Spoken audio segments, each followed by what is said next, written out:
Hey guys, tonight we are stepping into the 1800s. You are an early paleontologist. Before you lies a single giant tooth and a chunk of jaw. From this you must guess everything. You invent Megalosaurus. You invent Iguanodon. You are brilliant, and you are completely spectacularly wrong. This is the default state of paleontology. It's a science of fragments. 99.9% of all life leaves no trace. 99.9% of what's left is just bones. We are detectives staring at a single fingerprint, trying to reconstruct an entire person. But then, something different. A fossil so complete, so perfect, it feels like a trick. It has skin, it has guts, it has color. It's not a clue. It's the whole victim. It's a winning lottery ticket from deep time. What does it take to win this fossil lottery? What are the bizarre, violent, and perfect chemical recipes that can stop time in its tracks? And what do these roadkill mummies really tell us about the lost worlds they came from? Thanks to a new wave of incredible discoveries, tonight we are going to bypass the guesswork.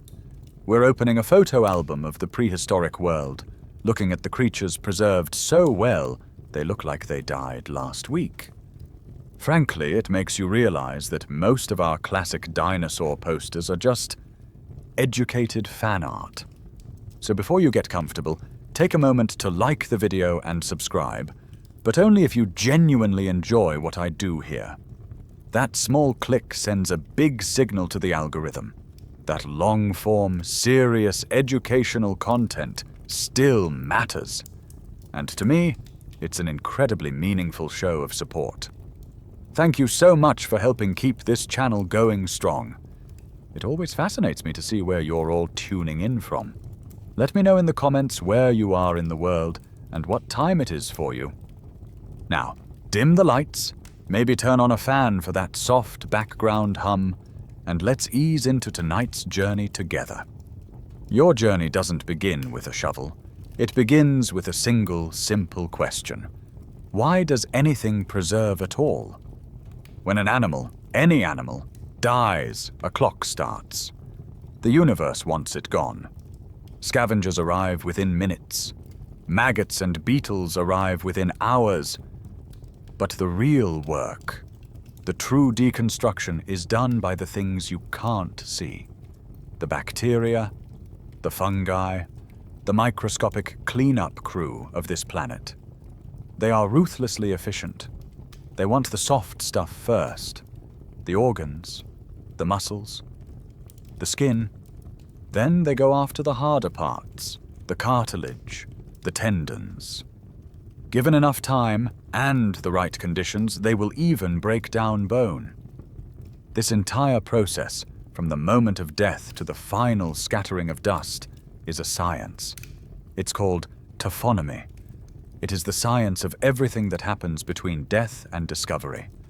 And for almost every creature that has ever lived, the story of its taphonomy is simple. It was eaten.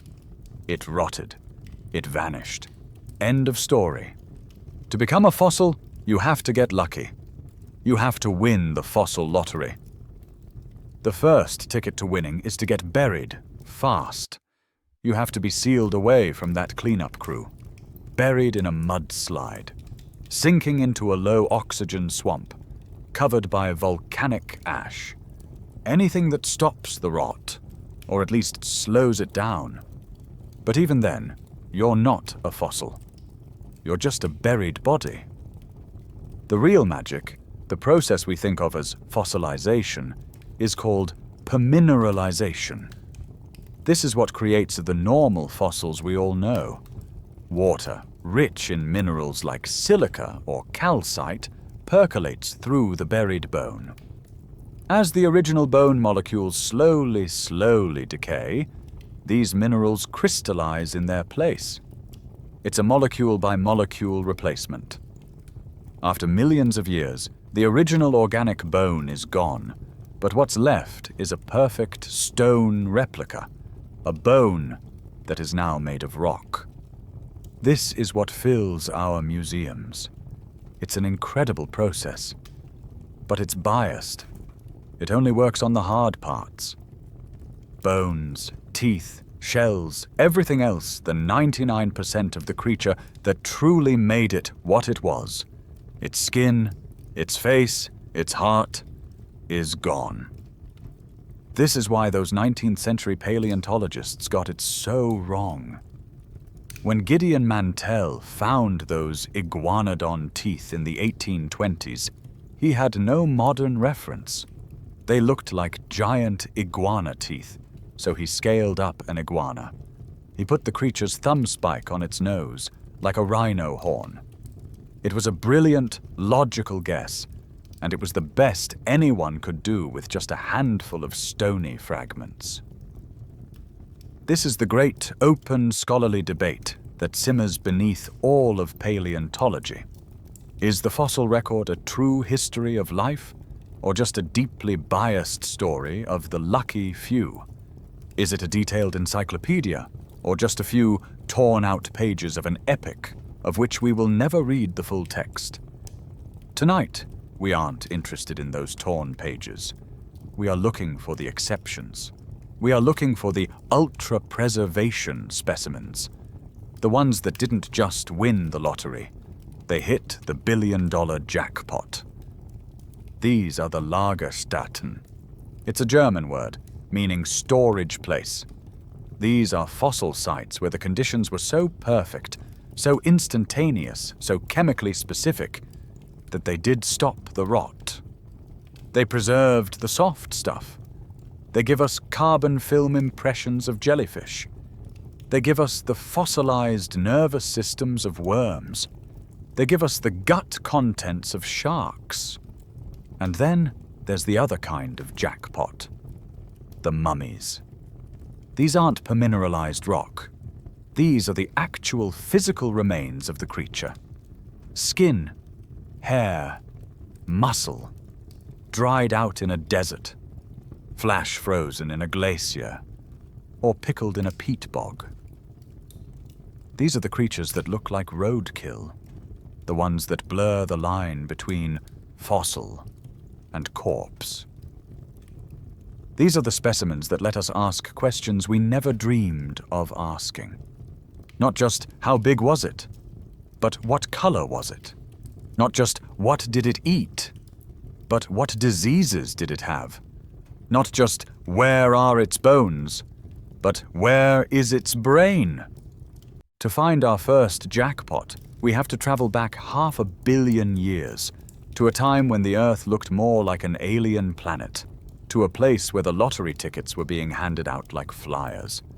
So, where is this grand jackpot-winning storage place? You are in the Canadian Rockies of British Columbia.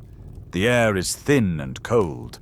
You are high on a mountain ridge, a place called the Burgess Pass. And you are Charles Doolittle Walcott.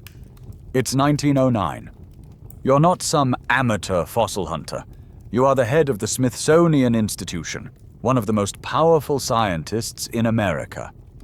You are here, on this specific god-forsaken ridge, looking for fossils.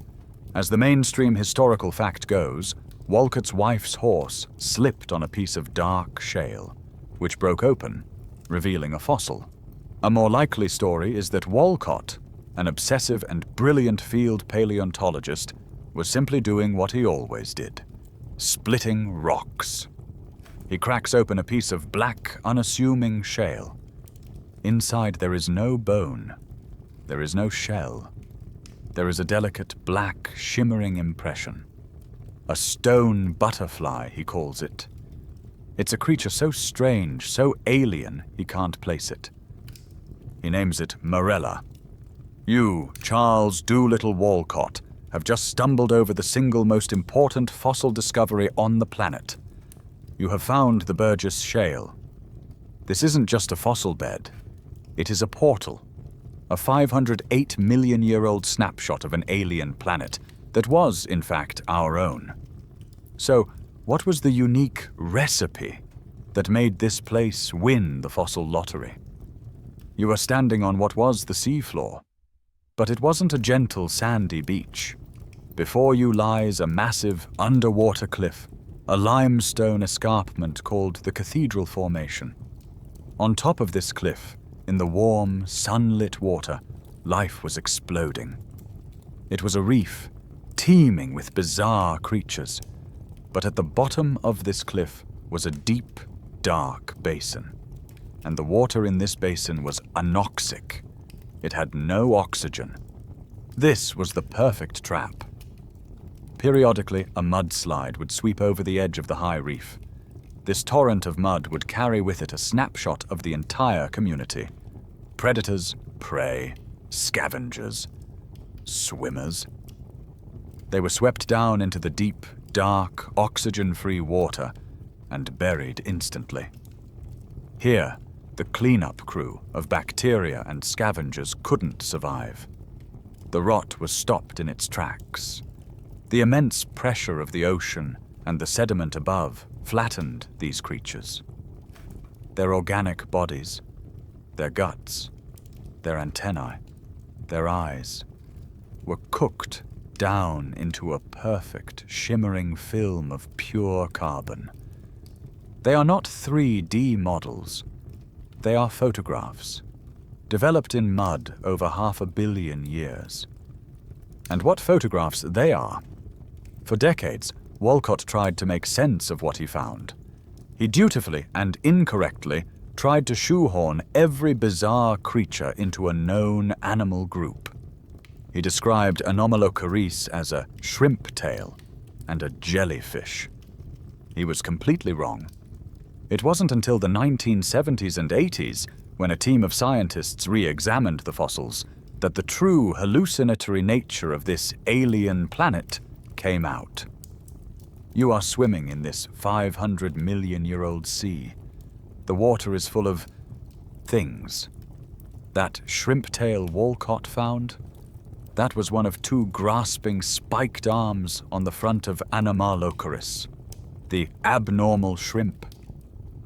This was the T-Rex of its day, a creature up to 2 meters long that paddled through the water, grabbing trilobites with its face arms and crunching them with a square-shaped mouth that looked like a pineapple ring filled with teeth. The scientific evidence for this is undeniable. We have found Anomalocarice poop, coprolites, and even carbon film gut contents stuffed with the shattered shells of its victims. Then you see Opabinia. This has 5 stalked, mushroom-like eyes on its head, and from its face a long, flexible nozzle, like a vacuum cleaner hose, dangles down, with a single, sharp, grasping claw on the end. When a sketch of Opabinia was first presented at a scientific meeting in the 1970s, the entire room of seasoned paleontologists burst into laughter, assuming it was a joke. It was not. But the true poster child for this lovable madness, the quirky tidbit of the Burgess Shale, is hallucigenia. It was a worm-like creature that was so baffling, its first reconstruction was completely upside down. Scientists had it walking on 7 pairs of long, sharp, stilt-like spikes, with a row of mysterious tentacles on its back. It looked so absurd, they named it hallucigenia. As in, this must be a hallucination. It was only decades later, when new, better-preserved fossils were found, that they realized the truth. The stilts were defensive spines on its back. The tentacles were its legs. They had it upside down, and for a while backward. This collection of failed experiments is at the very heart of the greatest open scholarly debate in the history of life, the Cambrian explosion. Before this period, the fossil record is mostly just microbial mats. Slime. And then, in a geological instant of just 10 to 20 million years, bam! every single major animal body plan, every phylum appears. Arthropods, like Morella, mollusks, and yes, even our own phylum, Chordata. The debate is this: did life really explode in a sudden, frenzied burst of evolutionary creativity? Or is this just an illusion? Is it possible that all these soft-bodied creatures were there for 100 million years before the Cambrian, but they were just slime? And the explosion is just the first time that creatures evolved hard shells, and the first time a perfect Lagerstätten, the Burgess Shale, happened to win the preservation lottery and take a snapshot of them. Is it a creation event or a preservation event? The answer is probably both. But it was the Burgess Shale that showed us that evolution isn't a predetermined ladder leading to us. It's a wildly experimental bush where countless branches, the five-eyed, the spine-walkers, the face-clawed, were tried and then brutally pruned by extinction.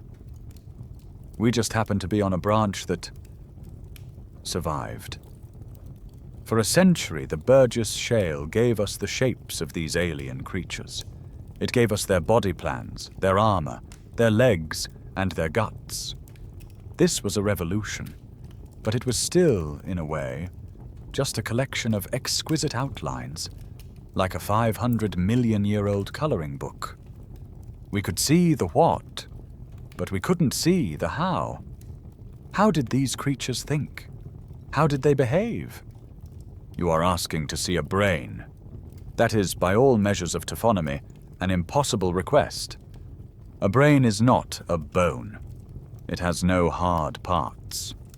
In a human, it's about 75% water. The rest is a delicate, pudding-like mix of fat and protein. It is, quite literally, designed to be the first thing that decays. When a body dies, the brain's own enzymes begin to self-destruct in a process called autolysis. It turns to soup, often within hours. Preserving a brain is not just unlikely, it's a flat-out violation of the rules of rot. And yet, you are back in the Burgess Shale, or rather, in a museum drawer full of its fossils. You are looking at a creature called Stanleycaris. It's a distant and much smaller relative of the great Anomalocaris.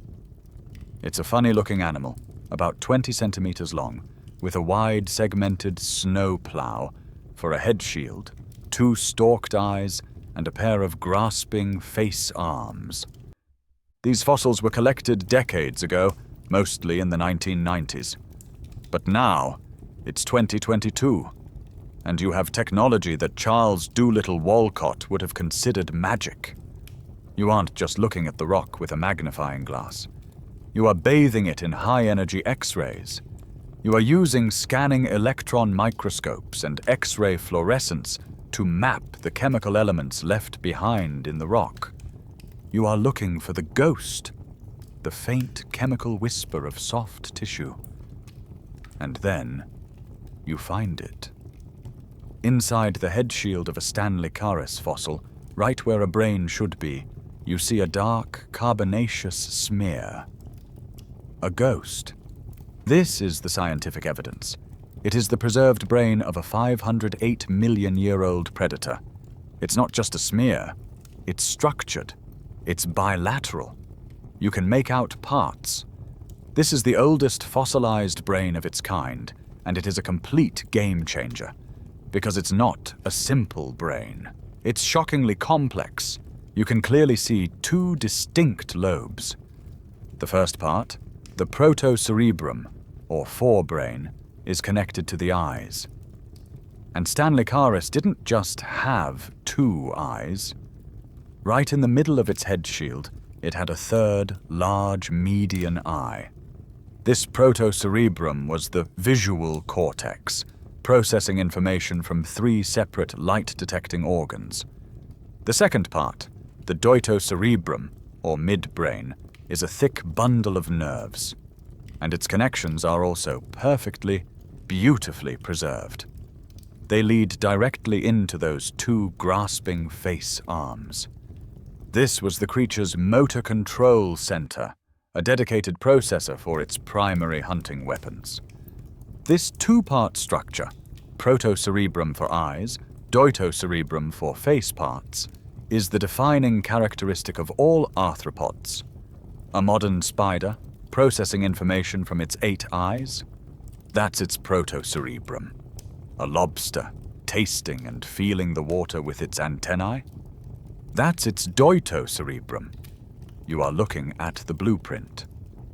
The intel inside, for the single most successful group of animals on the planet, frozen in time at the dawn of its creation. And as for the quirky tidbit, those face arms, or appendages, are just as weird as the rest of it. They weren't simple claws. They were covered in 5 rows of tiny, terrifying, curved spines, like a set of miniature, flesh-tearing ice cream scoops designed to shovel prey into its waiting mouth. This discovery is so profound, and the site that produced it so unique, that it has long been protected. It is a mainstream historical fact that the Burgess Shale, including the specific fossil beds that produced Stanley Caris, was declared a UNESCO World Heritage Site. Heritage Site in 1980. You can't just go there. You can't chip away at the rock. It is a protected treasure, a sacred text, and we are still learning to read its pages. And this single 500 million-year-old brain has thrown a massive, new piece of evidence into the center of the fiercest open scholarly debate in the field. Paleontologists still fiercely argue over the root of the arthropod family tree. Where did this all begin? This brain suggests the Cambrian explosion was even more explosive than we thought. It implies that before this moment, before these animals even show up in the fossil record, they had already evolved complex, multi-part brains. They were already sophisticated predators, processing multiple visual feeds and controlling complex hunting appendages. The explosion wasn't the evolution of simplicity. It was the sudden appearance of creatures that were already, in their own way, geniuses. The Burgess Shale didn't just preserve monsters. It preserved minds. But this was just one recipe for preservation. Anoxic mud, flattened into a carbon film. What happens when the recipe is different? What happens when the world's largest volcano decides to take a snapshot, not with mud, but with fire and ash? You are leaving the deep, anoxic muds of Canada. You are now half a world away and millions of years earlier in what will one day become the deserts of Morocco. The world here, 480 million years ago, is wildly different. The sea is shallow, warm, and teeming with life. And this sea is absolutely, unequivocally dominated by trilobites. You see them everywhere. They are the insects of the sea. They are the new, dominant design for complex life. They have hard, calcified armor, segmented bodies, and complex, compound eyes. They are scuttling, swimming, burrowing, and hunting. They are a mature, successful evolutionary strategy. And they are everywhere. You are watching a group of them. They aren't moving randomly. They are organized. They are traveling in long, single-file lines, like a caravan of armored trucks navigating the seafloor. But something is wrong. The water is growing uncomfortably warm. A fine gray snow begins to fall, dusting the seafloor. It's not snow. A shadow is falling over the water, but it's not from a cloud. It's from a plume of ash and smoke, blotting out the distant pale sun. Not far from here, a massive volcano has just violently, apocalyptically erupted. This is not a gentle Hawaiian-style lava flow. This is a Plinian eruption, an explosive blast that has sent a column of superheated gas, rock, and microscopic ash miles into the atmosphere. And now, that column has collapsed. A pyroclastic flow, a 1,000-degree, 300-mile-per-hour avalanche of death, has hit the ocean. The moment this superheated ash slams into the cold seawater, it's a cataclysm. The water flash boils. For the trilobites on the seafloor, there is no escape. There is no time to even process what is happening. They are hit, not by a gentle rain of mud, but by a boiling, suffocating, concrete-like slurry. They are buried in an instant. They die in that exact nanosecond. This is the mainstream historical fact behind this fossil bed. It is a prehistoric Pompeii, and this is what makes it so different from the Burgess Shale. The shale flattened its creatures, pressing them into 2D carbon films. This hot volcanic slurry entombed them. The fine ash packed around every curve, every antenna, every leg, every tiny segment of their armor. And then it hardened, like a ceramic shell. Inside this new-formed stone, the trilobite's organic body slowly, over eons, decayed. But it left behind a perfect, hollow 3D mold of itself. Now, fast forward 480 million years. You are a fossil hunter in the Moroccan desert, and you crack open a nodule of rock. The trilobite is not on the rock. It is in it. You have the cast and the counterpart, the fossil and the mold. And it is in perfect, breathtaking 3D. You can see the graceful curve of its compound eyes. You can count the segments on its back. These are not fossils. These are statues, sculpted by a volcano. This 3D preservation, this Pompeii model, allows us to ask questions that a 2D carbon film could never answer. And the scientific evidence it revealed is, frankly, a little gruesome. Scientists used modern CT scanners to look inside these 3D models. They wanted to see how they were preserved. They found that the volcanic slurry was so fine and so violent that it was literally shoved down their throats as they died. The force of the pyroclastic flow filled their entire digestive systems. For the first time, we had a perfect 3D cast of a trilobite's plumbing. We can trace their digestive tracts from their slit-like mouths, through their hypostomes and labrums, their lips, and all the way through their gut. This immediate, violent injection of ash also preserved tiny, specialized appendages right next to the mouth, which we now know were designed to shuffle food in. We are, for the first time, not just seeing a trilobite. We are watching, from the inside out, the mechanics of its final interrupted meal. And the quirky tidbit?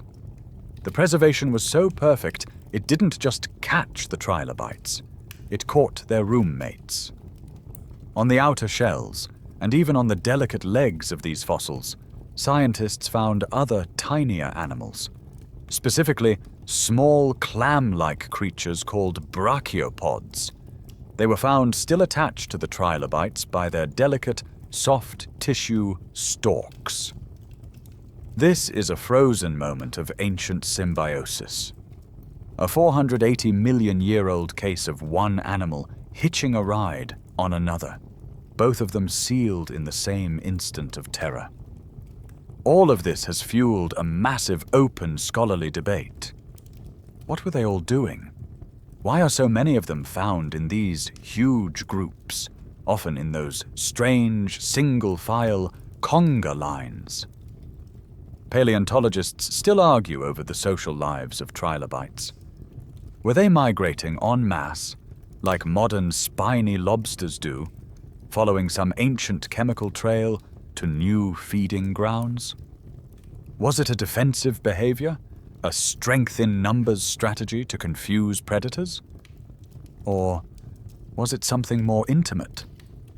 Like all arthropods, trilobites had to molt. They had to shed their hard external armor in order to grow. During this soft shell phase, they were incredibly vulnerable, like a knight without his armor. Perhaps these great gatherings were molting parties. Maybe they all gathered in one safe, shallow spot to shed their skins together, protected by the sheer number of their comrades. And the volcano just happened to catch them at their absolute most vulnerable moment.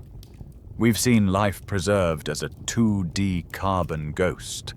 We've seen it preserved as a 3D volcanic statue. But what happens when the preservation recipe isn't about mud, or ash, or rock at all? What happens when a creature is gilded from the inside out, its softest, most delicate parts replaced with metal? You are leaving the volcanic shores of Morocco and traveling forward in time to about 450 million years ago during the Ordovician period. You are now in what will one day be upstate New York. And you are sinking. You are at the bottom of a deep, dark sea, in a muddy basin far from the coast. The water here is cold still, and once again profoundly anoxic. There is almost no oxygen. Up above, in the shallow sunlit waters, life is thriving. But down here, it is a dead zone.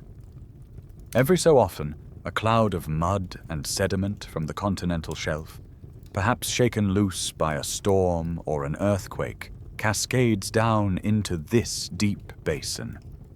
It's a turbidity current, an underwater avalanche.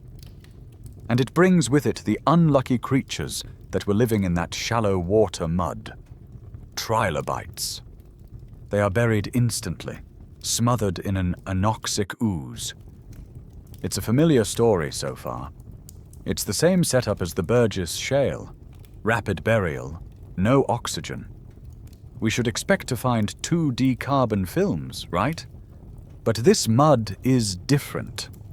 This mud has a secret ingredient. It is absolutely saturated with dissolved iron and sulfur. And this creates the perfect chemical storm for an entirely new and utterly magical kind of preservation. It's called pyritization. Here is the recipe for this kind of fossil lottery ticket. Your trilobite is now buried. It is dead, and it is sealed away from oxygen. But it is not sealed away from all bacteria. A very specific kind of bacteria, sulfate-reducing bacteria, can live in this anoxic environment. And for them, the dead, organic trilobite is a 5-star buffet. They begin to eat the soft tissues of the trilobite. As they eat, their metabolic process, their exhaling, releases a chemical. Sulfide. This sulfide gas immediately reacts with all that iron dissolved in the mud. Sulfide plus iron creates iron sulfide. Pyrite. Fool's gold. This is the magic. The decay is causing the preservation. The very act of rotting is the engine for fossilization. As the bacteria slowly consume a single molecule of trilobite flesh, they release a puff of sulfide, which reacts with the iron to form a single microscopic crystal of pyrite right where that molecule used to be. It is a molecule-by-molecule replacement, a gilding from the inside out. The result, after thousands of years, is that the trilobite's entire soft body is gone, and in its place is a perfect, glittering, metallic replica. You are now in upstate New York, at a site called Beecher's Trilobite Bed. You split the rock, and you almost can't believe your eyes. You are looking at a Triarthros trilobite. It is not a 2D film. It is not a 3D statue. It is a metallic cast. And this process, this scientific evidence, is so fine, so delicate, that it preserves things that even the Moroccan volcano missed. You can see its antennae, long, delicate, multi-segmented feelers, sweeping back from its head. For over a century, scientists had argued about whether trilobites even had antennae. Here they are, cast in fool's gold. You can see its legs. Not just impressions, but the actual 3D legs, bristling with tiny hairs and spines. And they are all frozen in a walking position, as if the trilobite is about to scuttle right off the rock. And then, you see the gills. Attached to the upper part of each leg, you see delicate, feathery structures. These are the breathing organs of a trilobite, something that should, by all rights, turn to mush in seconds. They are preserved in metal. And finally, on some specimens, tucked underneath the head shield, scientists have even found clusters of tiny spherical eggs. This is a level of detail that is almost uncomfortable. We are looking at the softest, most vulnerable, most intimate parts of an animal that has been extinct for 450 million years. All because it had the good luck to die in a mud puddle rich in iron and sulfur. It's a reminder of just how successful these creatures were. It's a mainstream historical fact that trilobites were one of the most successful and long-lived animal groups in Earth's history. They first appeared in the early Cambrian, about 521 million years ago, and they survived for over 270 million years. They survived multiple mass extinction events, evolving into over 22,000 known species. For context, the non-avian dinosaurs, the terrible lizards we think of as the ultimate rulers, lasted only about 165 million years. We are, in every sense of the word, living in the briefest of moments after the age of trilobites. The quirky tidbit about these specific fossils? They are, quite literally, metal. Because they are replaced by iron sulfide, they are incredibly dense. A small piece of shale with one of these fossils on it is surprisingly heavy in your hand, like a little golden paperweight from a lost world. But this magical process also raises a critical question, one that is the center of a huge open scholarly debate. How fast did this happen? It's a taphonomic race. The periodization has to happen faster than the body can be flattened by the pressure of the mud, but slowly enough for the delicate chemical replacement to occur. Scientists still argue over this pyretization window. Was it a process of days, weeks, months? The fact that the gills and antennae are preserved in 3D and not squashed flat suggests the pyrite set almost instantly, like a fast-acting epoxy, creating a hard metallic shell around the soft tissues before they could collapse. It was a perfect and perfectly timed chemical trap. We've seen life trapped in flat carbon, 3D ash, and now 3D metal. But all of these are replacements. They are ghosts, statues, and casts. What if you could find the real thing? What if you could find the actual, organic skin of a creature from 250 million years ago? To do that, you have to find the oldest mummy on Earth. You have to travel forward 200 million years through 2 more mass extinctions to a time of absolute, unparalleled desolation. You are in the early Triassic, 250 million years ago, and you are witnessing the after-party for the end of the world. Just before this, the planet died. A series of cataclysmic volcanic eruptions in Siberia, the Siberian traps, have just pumped so much carbon dioxide methane, and sulfur into the atmosphere that the entire planet's climate collapsed. The oceans turned to acid. The air became toxic. 96% of all marine life vanished. 70% of all land life vanished. This is the Great Dying, the Permian-Triassic extinction. It is the closest life on Earth has ever come to a total, complete game over. The planet is a wasteland. It is a hot, dry, dusty hellscape ruled by fungi and stromatolites. Life is clinging on by a thread. And yet, in this global graveyard, one animal is fine. In fact, it's not just fine, it's thriving. You are in the Karoo Basin of South Africa. You look out, and you see them everywhere. They look like a cross between a pig, a bulldog, and a walrus. They are about the size of a modern wild boar. They have short, stumpy legs, a thick, barrel-shaped body, and a bizarre, beaked face with two prominent tusks jutting down from their upper jaw. This is Lagerstätten. It is not a reptile. It is not a mammal. It is a therapsid, a mammal-like reptile that belongs to the same ancient lineage as us. And in the immediate aftermath of the apocalypse, this one, single, unassuming genus, accounts for 95% of all land vertebrates on the entire planet. Think about that. For a time, almost every large animal walking on Earth was a Lagerstätten. This is a mainstream historical fact that has baffled paleontologists for decades. And the world they inherited was brutal. The Karoo Basin, where you're standing, was a semi-arid desert. It was prone to extreme withering droughts.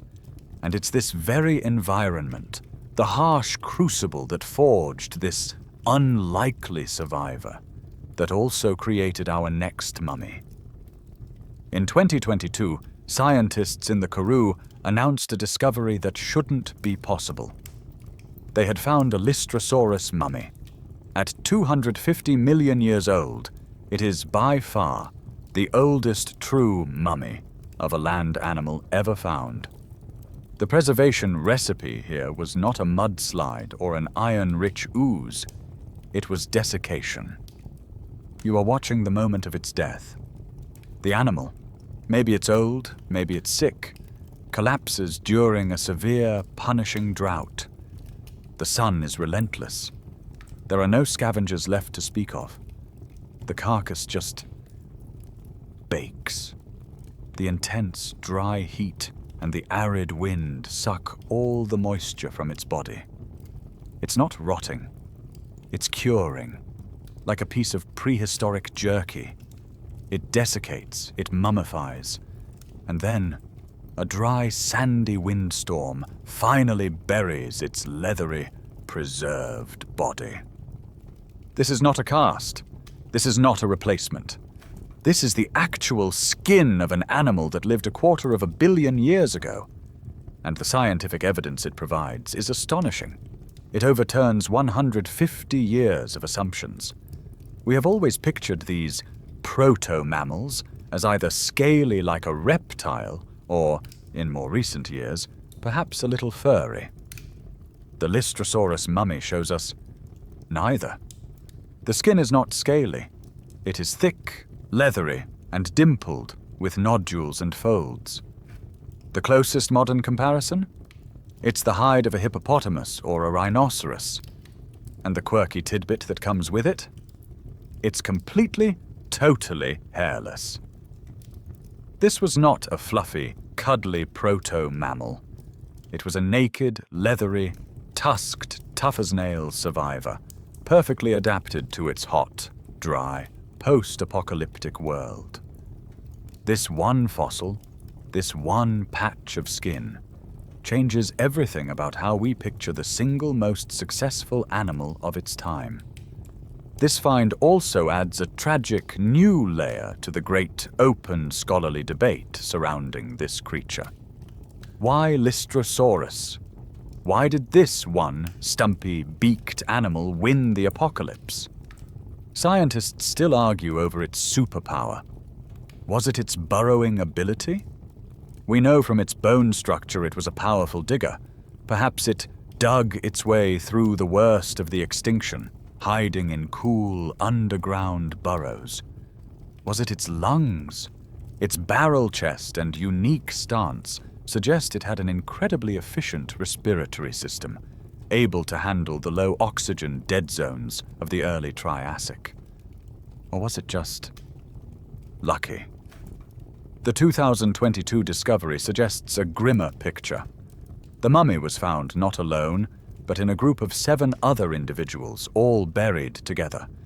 This suggests a mass die-off, likely from one of those brutal droughts. Lystrosaurus may have been the king of this dead world, but it was a miserable kingdom. It survived, yes, but it was a life of constant, brutal struggle, where entire herds would die of thirst and be baked into mummies by the unforgiving sun.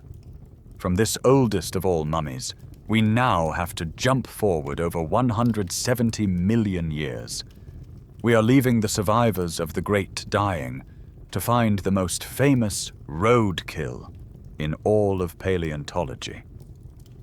The Lystrosaurus mummy was a miracle, a 250 million-year-old piece of jerky that changed our entire picture of the world's greatest survivor. But it was, in the end, an animal baked by a hostile sun.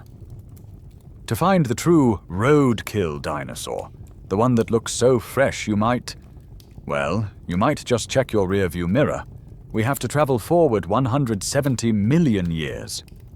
You are in the Judith River Formation of Montana, 77 million years ago. You are not a seasoned paleontologist. You are part of an amateur team, the Treasure State Tyrosaurians, and in the summer of 2000 you are climbing a remote canyon. And you see something. Not a bone, not a fragment. You see a shape, an outline, weathering out of the rock. A tail, a hip, a back, an entire animal lying on its left side, its head curled back towards its body. You have just found Leonardo. Leonardo is a juvenile Brachylophosaurus, a type of hadrosaur, or duck-billed dinosaur, and he is, without any hyperbole, the single best-preserved dinosaur mummy on the planet. This is not a skeleton. This is a body. So what was the recipe for this jackpot? It was not the dry desert heat that baked Lystrosaurus. It was the exact opposite. Leonardo died in or near a river. Before scavengers could get to him, a massive, wet, sandy mudflow, perhaps from a collapsed riverbank during a flood, buried him. He was entombed, instantly, in a coffin of fine-grained, wet sand. This is the key. The sand was so fine that it packed around his body, sealing him off from oxygen. The water in this specific sediment was also rich in certain minerals. This created a geochemical halo around the body. It didn't just allow the skin to rot, it pickled it. It was a process of natural tanning, or saponification, where the body's own fats reacted with the minerals in the water, turning the skin and muscle into a stable, waxy, soap-like substance called adipocere, which was then, over millions of years, mineralized. This is not an impression. It is not a cast. It is the actual fossilized skin and tissue of a dinosaur, and the scientific evidence that Leonardo provides is a wish list for every paleontologist who has ever lived. Over 90% of his body is wrapped in this fossilized skin. We can see his skin. It's not the overlapping snake-like scales of a Jurassic Park raptor. It's a mosaic of small, pebbly, non-overlapping scales, more like a Gila monster. We can see patterns, small scales interspersed with larger rosette-like feature scales. We can see the keratinous bird-like beak still attached to his skull. We can see a fleshy crocodile-like frill running down his back. We can even see where he had a healed injury on his hip, perhaps from a predator's failed attack. But the real prize was not what was on the outside. It was what was on the inside. Using industrial-grade CT scanners, scientists were able to look through the rock and inside Leonardo's body. They found his organs, preserved as mineralized ghosts. They saw his heart, his liver, and in his stomach cavity they found it, the Holy Grail, his last meal. This is the mainstream historical fact that Leonardo cemented. Inside his stomach, perfectly preserved, was a 77-million-year-old salad. Scientists analyzed the pollen, the leaves, the twigs, and the seeds. They identified over 40 different types of plants. This wasn't just low-lying grass. This was a complex diet of high-quality ferns, conifers, magnolias, and other flowering plants. This proved once and for all that hadrosaurs were not just dino cows, mindlessly grazing on whatever was on the ground. They were highly selective browsers, like a modern deer or giraffe. They were moving through the forest, using their sophisticated beaks and dental batteries to snip and grind specific, high-nutrition plants. Leonardo has a connoisseur's last meal. And what about the quirky tidbit? His name. Why Leonardo? Because the amateur team that found him, working in the hot Montana sun, had a teenage mutant Ninja Turtles drawing taped to their field site cooler. In a moment of inspired pop culture genius, this 77-million-year-old, world-changing scientific specimen was named after Leonardo, the leader of the heroes in a half-shell. But Leonardo's perfect preservation has also thrown him into the center of the single most contentious and exciting open scholarly debate in paleontology today. The debate over ancient molecules. In 2005, Dr. Mary Schweitzer, a paleontologist at North Carolina State University, announced she had dissolved away the mineral part of an exquisitely preserved T-Rex bone and found stuff. Soft, pliable, stretchy stuff that looked just like blood vessels. She later claimed to have found fragments of collagen, the actual protein that makes up our tissues. The scientific community, to put it mildly, freaked out. All of our chemistry says this is impossible. Organic molecules like proteins should degrade to nothing in, at most, a few million years. 68 million years. It's absurd. The counter-argument was, and is, that what she found is not dinosaur protein. It's a sophisticated, recent biofilm. A slime, created by bacteria that colonized the microscopic pores of the bone and mimicked the original structures. Scientists are still fighting this battle. Is it really 70-million-year-old dinosaur protein? Or is it a bacterial illusion? Leonardo, with his perfectly preserved mineralized skin and ghost organs, is Exhibit A in this fight. He is a taphonomic miracle, a dinosaur roadkill that is forcing us to question the fundamental rules of life, death, and decay. Leonardo the Hadrosaur was a complete package, a full-body mummy that tells a story of an entire ecosystem. But sometimes you don't need the whole body. Sometimes a single perfect piece can tell you everything you need to know about the terror of a lost world. You are leaving the floodplains of Montana. You're traveling back in time to 150 million years ago in the middle of the Jurassic. And you are in the UK, floating in a warm, shallow, tropical sea that covers what will one day be Dorset. This is the Jurassic Coast. It is a mainstream historical fact that this stretch of coastline is one of the richest fossil beds on Earth, a UNESCO World Heritage Site. Below you, the water is teeming with life. And in this sea, there are monsters. This is the age of the great marine reptiles. This is the kingdom of the pliosaur. You are walking on the beach at Kimmeridge Bay. You are not a professional academic. You are a local fossil hunter, a fossil whisperer named Steve Etches. You have been walking this same beach for over 40 years. You know its secrets. One day you find a piece of rock. It's a snout tip. A very, very large snout tip, filled with teeth. You know exactly what it is. And you know from the angle that the rest of it must be up. You go to the cliffs. These are towering, crumbling, treacherous walls of 150-million-year-old mudstone. And there, hanging precariously 40 feet above the beach, you see it. The rest of the skull, suspended in the cliff face, like a dragon's head waiting to be freed. It takes 2 years. A painstaking, terrifying, and brilliant excavation, dangling from ropes, to excavate what is announced to the world in 2022. It is a pliosaur skull, and it is immaculate. This is not a mummy. This is a masterpiece of permineralization, like the fossils we're used to. But the preservation is so perfect, so fine, that it retains details that are almost always lost. The skull is 2 meters long, over 6 feet, just the head.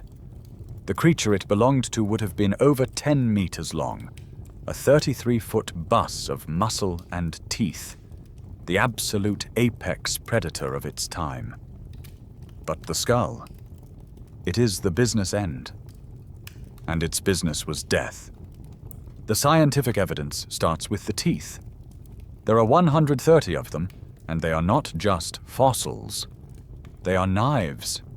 Despite being 150 million years old, they are so well preserved that their cutting edges are still razor sharp. You could, and I am not joking, easily slice your hand open on them. But it's not just the sharpness. It's the design. The back of each tooth is covered in fine, distinct ridges and grooves. Why? This wasn't for slicing. This was for after the bite. Scientists put the skull through a high-resolution CT scanner. They built a digital model. They realized these grooves were a terrifying piece of biological engineering. When a pliosaur slammed its jaws shut, its teeth would sink deep into the flesh of its prey. An ichthyosaur, a long-necked plesiosaur, anything it wanted. When it pulled back, those grooves on the teeth would channel the blood and water away, breaking the suction. This meant it wasn't limited to one slow, crushing death roll, like a crocodile.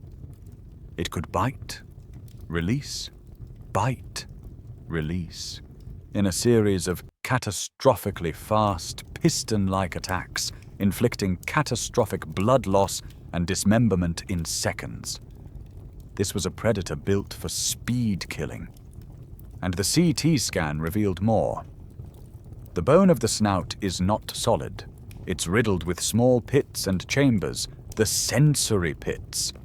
The scan showed the intact nerve channels connecting these pits to the main nerve trunk. This is the exact same anatomical feature you see in a modern crocodile.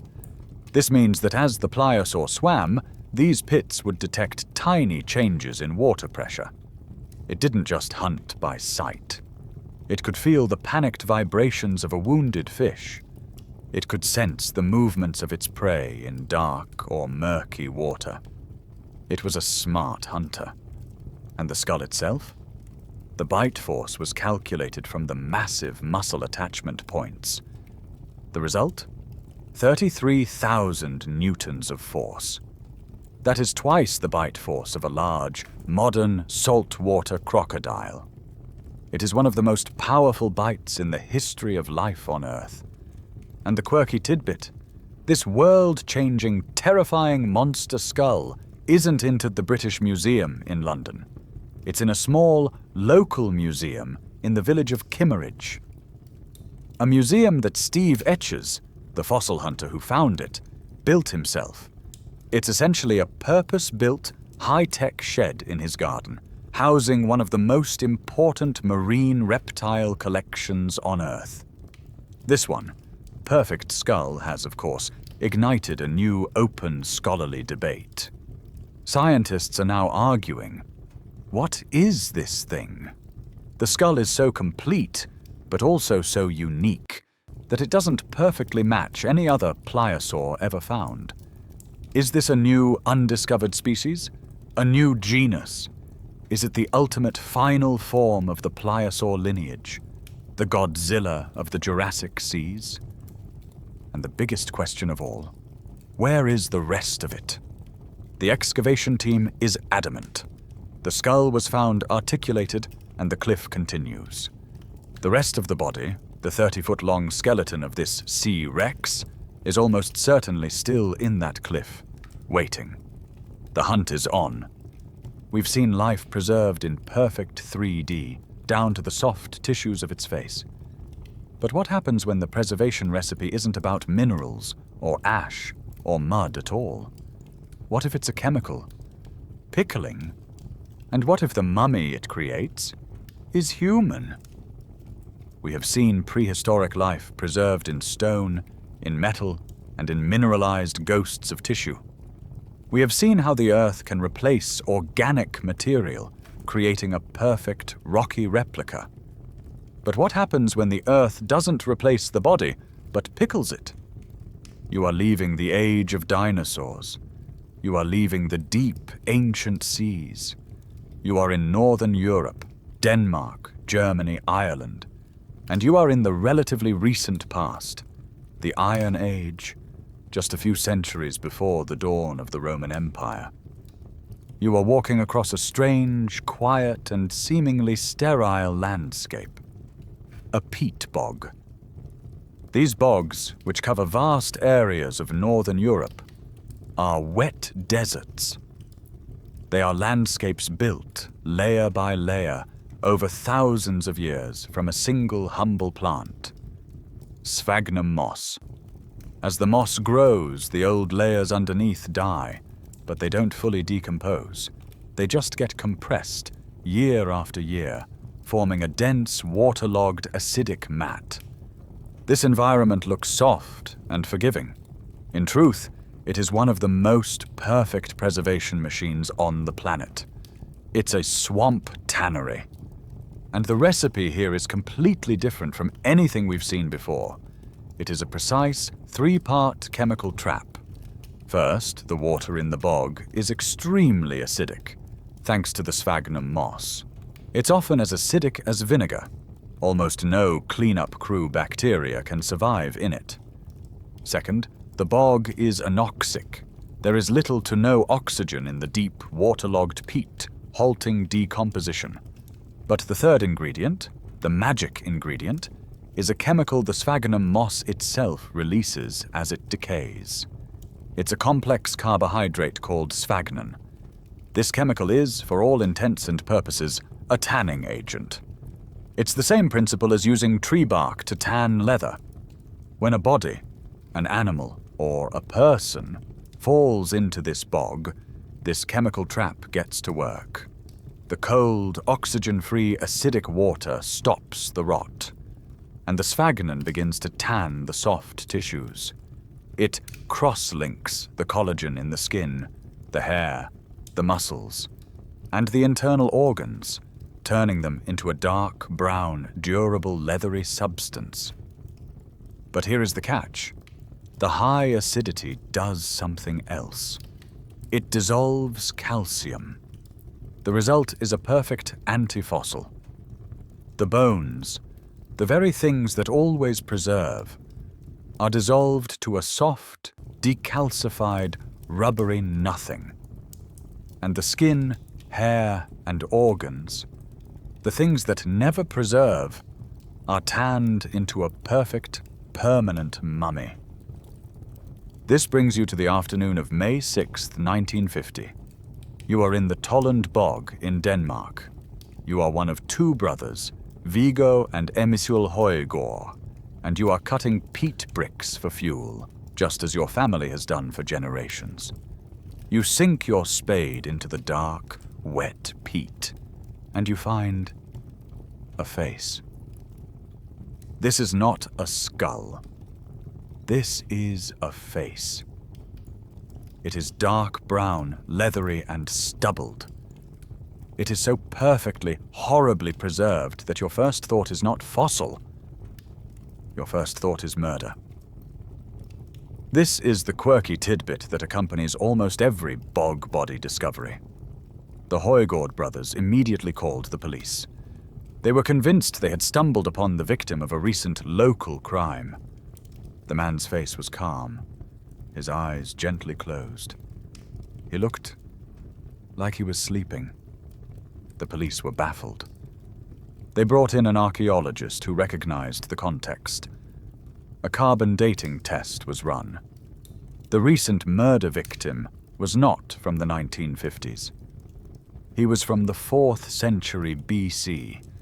He had been lying in that bog, perfectly preserved, for over 2,400 years. This is Tollund Man. He is the most famous of the bog bodies, and he is a time capsule of unsettling clarity. You can see the fine wrinkles on his forehead and around his eyes. You can see his 3-day-old stubble, perfectly preserved. He wears a pointed leather cap, stitched from 8 pieces of hide, its leather strap still tied under his chin. And coiled tightly around his neck, there is a braided leather noose. He was not just preserved, he was hanged. The scientific evidence extracted from this 2,400-year-old body is staggering.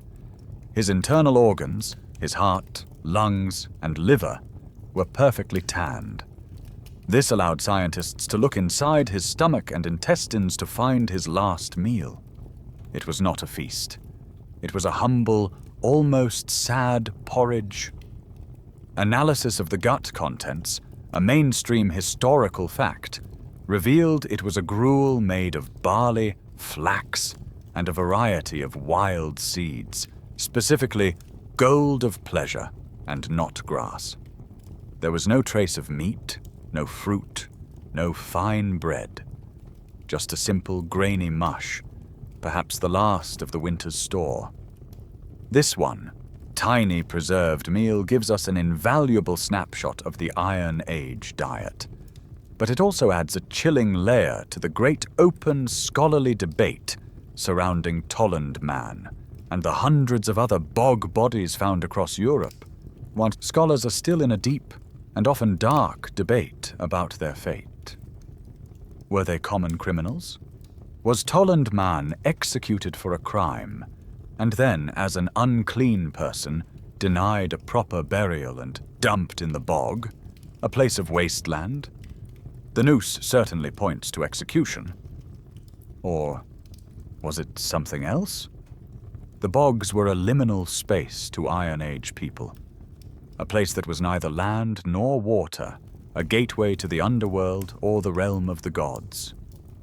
The evidence points away from a simple, hasty dumping. Tollund Man was placed in the bog, his body arranged in a fetal, sleeping position. His face is serene, not contorted in a struggle. This points to a far more profound and, to us, far more disturbing possibility. Ritual sacrifice.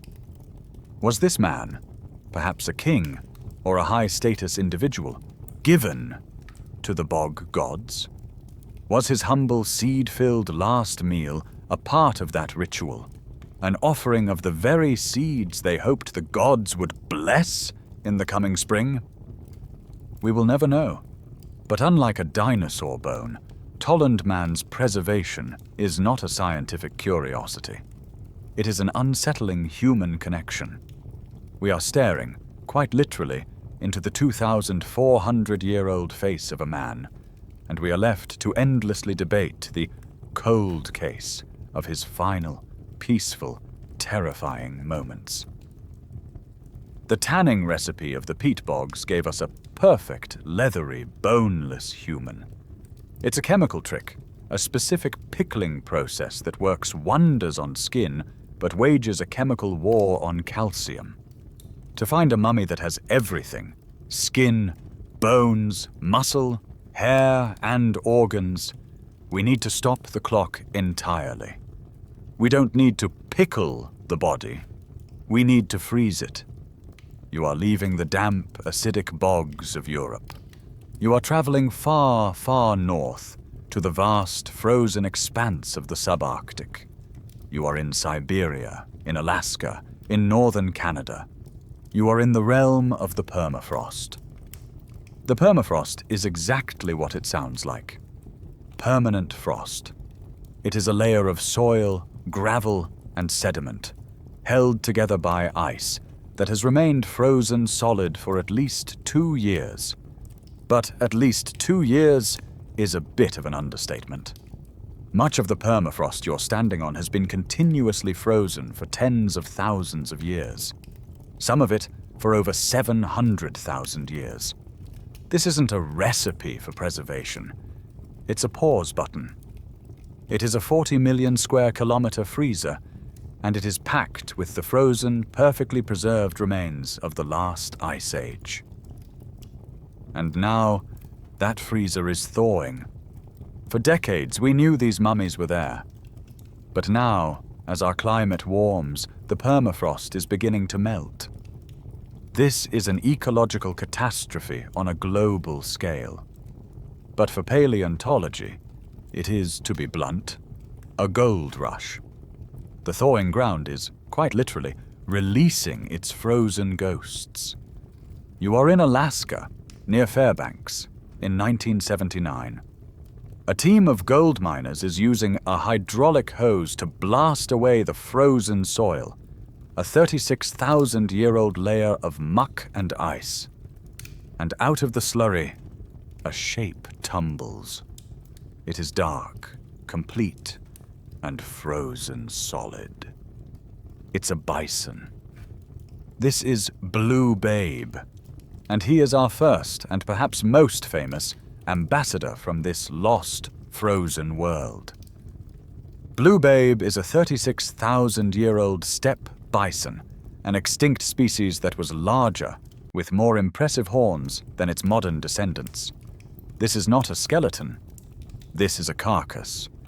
It is so complete that it still has its tough, dark hide, its muscle, its ligaments, and even the fat deposits on its back.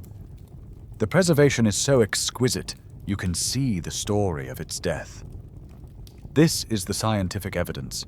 The hide on its back is riddled with long, deep, parallel claw marks. Its ribs are broken. A piece of a tooth is still embedded in its neck.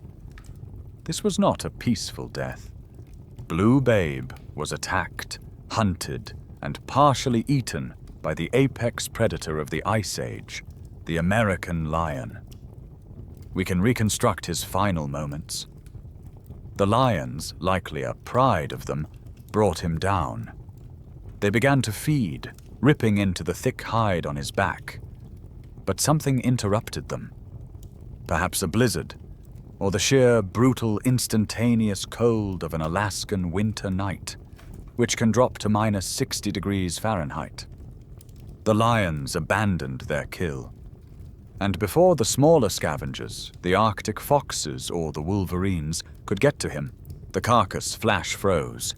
It was then buried by a freezing mudslide or a collapsing icy riverbank, sealing it in the permafrost.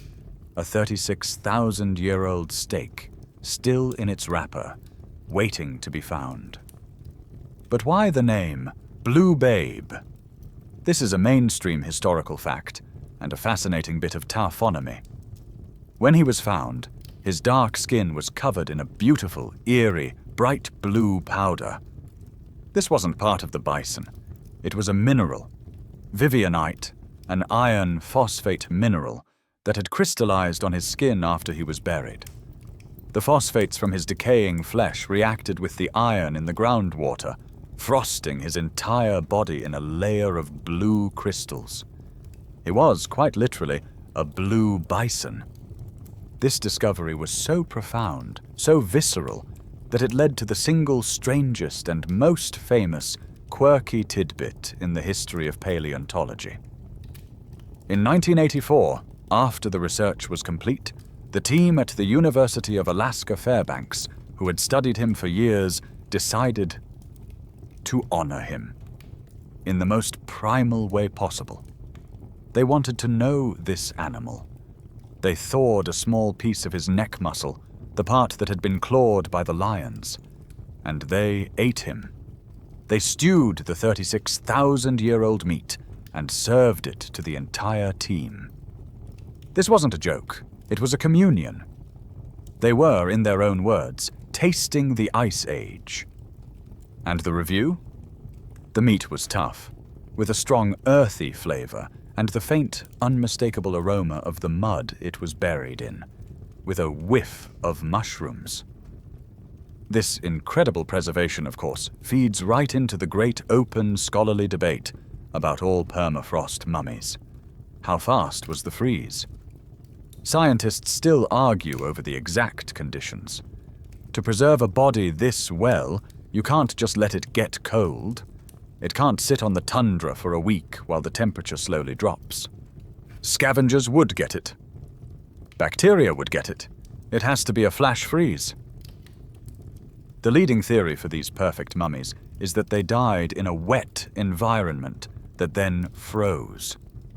Blue Babe was likely attacked near a river or a muddy wallow. He died, and then a cascade of freezing, icy mud buried him, like a concrete pour, in a matter of hours or even minutes. It was the same speed as the Moroccan volcano, but with the preservation of a deep freezer. It is the perfect recipe for stopping time. And Blue Babe was just the beginning. The freezer was about to release the rest of its menagerie. The bison, Blue Babe, was a revelation. It was a 36,000-year-old murder victim, a perfect snapshot of the Ice Age food chain, preserved in a blue frost tomb. But as spectacular as he was still an adult, a familiar shape. The thawing permafrost was about to give up something even more precious. A baby. A baby of a creature we had only ever known from skeletons and ancient, flickering cave art. You are now in Siberia, in the Yakutia region, one of the coldest inhabited places on Earth. It is 2014. You are not a scientist. You are an entrepreneur and mammoth tusk hunter named Alexander Sasha Banderov. This is the central quirky tidbit of this entire new field of permafrost paleontology. The vast majority of these incredible, world-changing mummies are not being found by universities on official expeditions. They are being found by local hunters and miners. There is a massive, legal, and very lucrative trade in fossilized mammoth ivory. As the permafrost thaws, tusk hunters like Sasha Banderov are out on the remote riverbanks, using high-pressure water pumps to melt the frozen mud and silt, searching for the brown gold of mammoth tusks, which can be worth more than elephant ivory. This is, in itself, a controversial business, but these hunters are the only people on the front lines of the thaw. They are the ones spending thousands of hours staring at the melting mud, and they are the ones finding the bodies. In the summer of 2014, Banderov was on a riverbank when he saw something small. It was a body emerging from the ice. It was not a mammoth. It was something else. He did the right thing. He contacted the scientists at the Yakutian Academy of Sciences. What they pulled from the frozen riverbank was a creature of myth, It was a juvenile woolly rhinoceros, and it was perfect. They named him Sasha, after the man who found him. Sasha is the only complete juvenile woolly rhino ever discovered. He is a 34,000-year-old baby, and he rewrites the book on these animals. For a century, our image of the woolly rhino has been dictated by skeletons, and more compellingly, by cave art.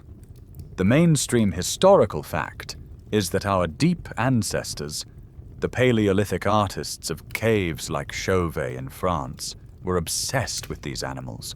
They drew them constantly, with a striking minimalist grace. They drew the massive, hunched shoulder hump. They drew the long, curving front horn and the smaller second horn. But the drawings were, of course, just outlines. We had no idea what color they were, what their skin was like, or what their fur felt like. We just guessed. We pictured them as gray, leathery, shaggy beasts, like a modern rhino with a bad haircut. Sasha changed that.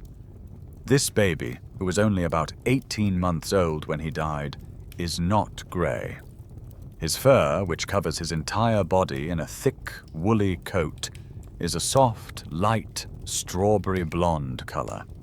This suggests the adults, too, were likely a light brown or reddish blonde, a perfect camouflage for the dry, grassy mammoth steppe they lived on. The preservation is so good, you can see his delicate, fuzzy ears. You can see his eyelashes. You can see the skin on his face. And you can see his horns. This is the most incredible scientific evidence Sasha provided. His two horns are there. The rear horn is just a small, bony nub. But the front horn, the great, iconic rhino horn, is already several inches long. And it is worn. This is baffling. A horn on a modern rhino is a weapon. It's for defense against predators or for fighting rivals. This baby was too small to be fighting anyone. So why was its horn already showing signs of heavy use? It was worn flat on the front, like it had been used as a shovel. And that, scientists realized, is exactly what it was.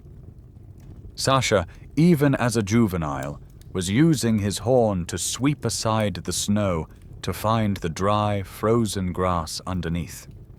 This one, tiny, worn horn confirms a long-held theory. The woolly rhino's horn wasn't just for fighting. It was a survival tool. It was a personal, face-mounted snowplow, a critical piece of winter gear that allowed it to survive the brutal, snow-covered Arctic winters. It was a behavior we see in modern reindeer, who use their antlers in a similar sweeping motion to clear snow. Sasha, the 34,000-year-old baby, has confirmed a behavior that bones alone could never have proven. His death was likely a tragedy. He was young, probably still with his mother. He has no signs of predation. It's most likely he fell into a muddy river or a shallow bog, which then flash froze, sealing him in the permafrost. A perfect, strawberry blonde time capsule. And Sasha, along with other, more recent adult rhino mummies, is a key piece of evidence in the great, heart-wrenching, open scholarly debate of the Ice Age. Why did they all die? Scientists are still arguing over the 1-2 punch that killed the megafauna. Was it us, the overkill hypothesis? Or was it the climate, the overchill hypothesis? Or more accurately, overwarm? The overkill camp argues that the arrival of Homo sapiens, with our sophisticated spear throwers and pack hunting strategies, was a blitzkrieg that these giant, slow-to-reproduce animals just couldn't handle. The climate camp argues that the end of the Ice Age, the rapid warming 12,000 years ago, was the real killer. It wasn't the heat itself. It was the wet. The climate shifted, and the vast, cold, dry mammoth steppe, a continent-spanning grassland that was their food source, was replaced by the damp, mossy, wet tundra and conifer forests we see today. The rhinos, the bison, and the mammoths didn't get hunted to death. They starved to death. Their entire buffet vanished. Sasha's fur and his snow-sweeping horn show an animal perfectly adapted to a cold, dry, grassy world.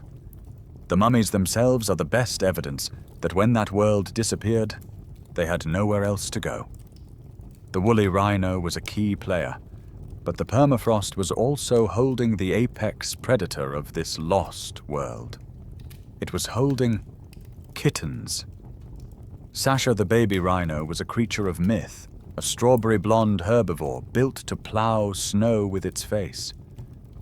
But the mammoth steppe was not just a world of giant, shaggy plant eaters. It was a world of giant, shaggy hunters. For as long as we have studied the Ice Age, we have known about the cave lion. This was the apex predator, and as a mainstream historical fact, this was an enormous animal.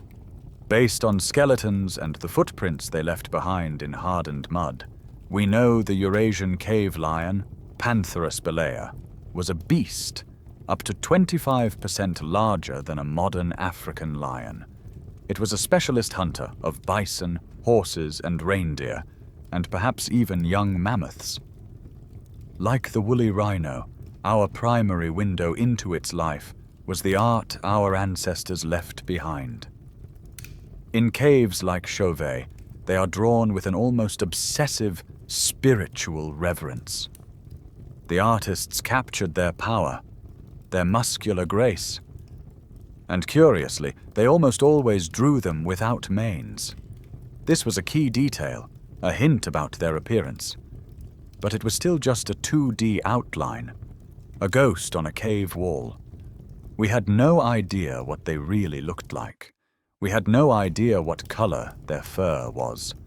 We had no idea until the permafrost, once again, gave up a baby. You are back in Yakutia, Siberia. The year is 2015. You are on the banks of the Uyandina River. A flood has receded, and the tusk hunters are exploring the newly collapsed, thawing riverbanks. And they find them. 2 tiny, frozen bodies. They are small, matted with mud and ice, and they look like kittens. They are Uyan and Dina. They are mummified cave lion cubs.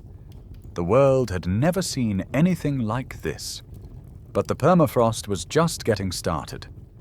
In 2018, just a few miles away, another tusk hunter, Pavel Efimov, found another one. This one was perfect. It was nicknamed Spartak. Spartak is, without question, the single best preserved big cat predator ever found. He is 28,000 years old, though some recent estimates push this back to 43,000. He is about the size of a large house cat, but he is a lion. His head is resting gently on his paws. His eyes are closed. He is not a fossil. He is a kitten, asleep. This is not a mummy in the sense of a dried-out, leathery husk. This is a flash-frozen body. His fur is pristine. His tiny, needle-sharp claws are fully retracted.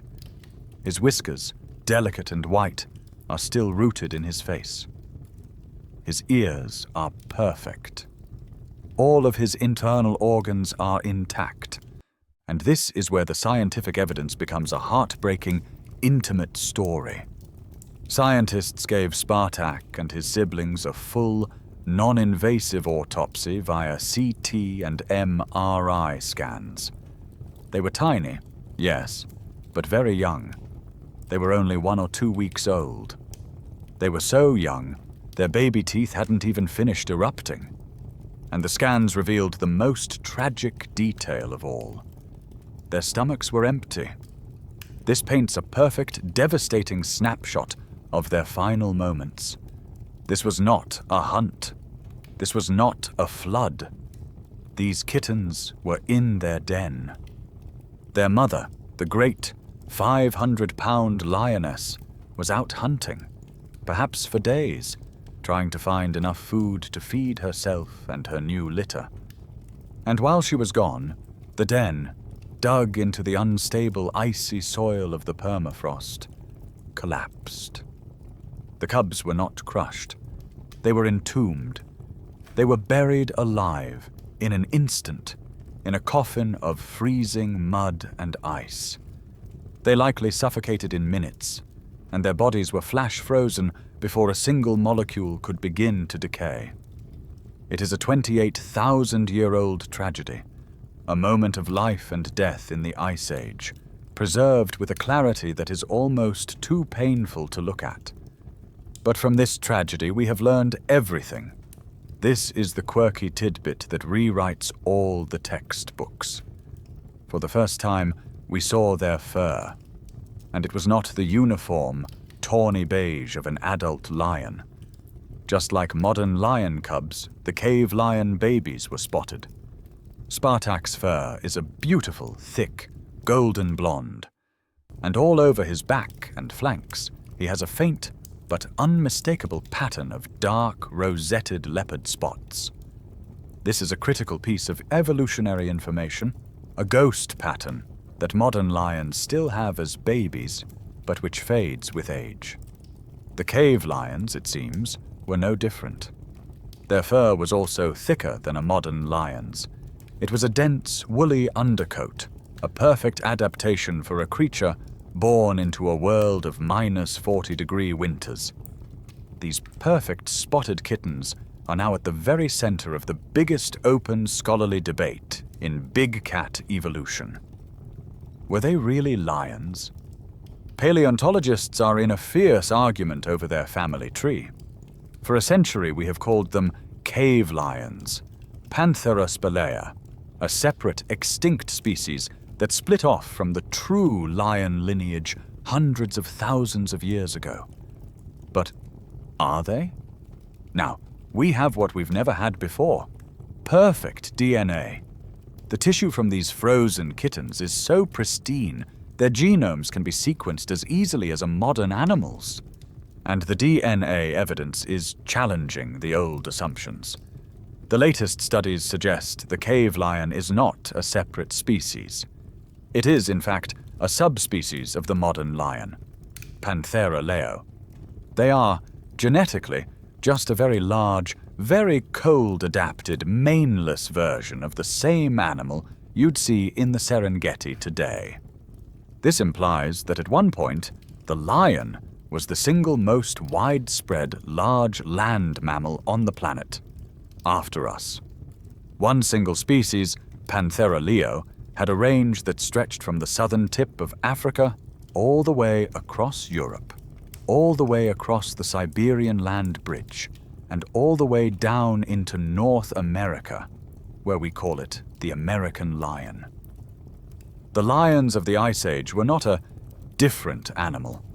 They were just the northern branch of the family, a branch that, when the climate warmed and the mammoths and bison they preyed on disappeared, was pruned forever.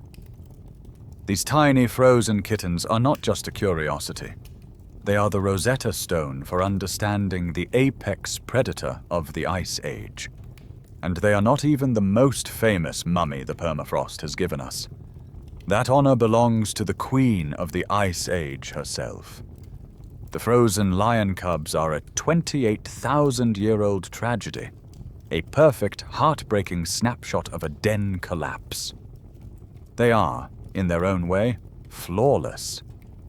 But the permafrost was holding another juvenile victim, a creature that is not just an icon of the Ice Age, but the icon. A creature that is, by far, the most famous, most studied, and most scientifically explosive mummy ever to be pulled from the ice. You are in Yakutia, Siberia again. The year is 2010. You are on the shores of the Arctic Ocean. Tusk hunters, once again, are the protagonists. They are exploring the thawing coastal cliffs when they find her. She is Yucca, and she is the queen of the Ice Age. Yucca is a juvenile woolly mammoth. She is 39,000 years old, and she is, without any competition, the best preserved mammoth ever found. She is not a skeleton. She is not a leathery husk. She is a body. Her entire 10-foot-long frame is intact. She has her skin, her muscles, her internal organs, her trunk, and her fur. And like Sasha the baby rhino, her fur is not the dull, dark brown we've always imagined. It's a beautiful, thick, strawberry blonde. This is the mainstream historical fact that put her on the cover of every magazine. We now know that at least some woolly mammoths, particularly the juveniles, were blondes. But Yucca's pristine fur was not the discovery that shocked the scientific world to its core. The pause button of the permafrost was so perfect, so complete, that when scientists began to carefully thaw her 39,000-year-old carcass, something impossible happened. Liquid blood began to ooze from her tissues. This is the scientific evidence that stops you in your tracks. Dark, red, 39,000-year-old blood. It wasn't just stained ice. It was actual, liquid, unclotted blood. This was a Jurassic Park moment, made real. The cold had not just preserved her, it had somehow acted as an anticoagulant, preserving her blood in a liquid state for nearly 40 millennia. And the miracles kept coming. Yucca's preservation was so complete that scientists were able to perform an unprecedented act. They removed her brain. It was the first, and still the only, intact mammoth brain ever located. They put it in an MRI scanner. The scans confirmed what we had long suspected: the structure of a mammoth's brain, its lobes, its olfactory bulbs, its cerebellum, was almost identical to that of its closest living relative, the Asian elephant. But it had its own unique features, adaptations for a life in the dark, cold Arctic. We were, for the first time, looking at the mind of the Ice Age. But as scientists examined her body, they found a series of deep, chilling clues. This wasn't just a discovery, it was a crime scene. A complex Ice Age cold case. This is the quirky tidbit that reveals the most about her life. Yucca's body is covered in wounds. Some of them are the deep, ragged puncture marks and claw slashes of a cave lion. She was attacked. She also has a badly broken hind leg. But she also has something else. All along her back, there are long, straight, unnaturally precise cuts. These are not the jagged rips of a lion's claw. They are the clean, methodical incisions of a stone tool. Humans were here. This brings us to the great open scholarly debate surrounding Yucca's final terrifying days. Scientists are still arguing over the sequence of events. We have 3 sets of clues: a lion attack, a broken leg, and a human butchering. What happened first? Scenario 1. The drowning.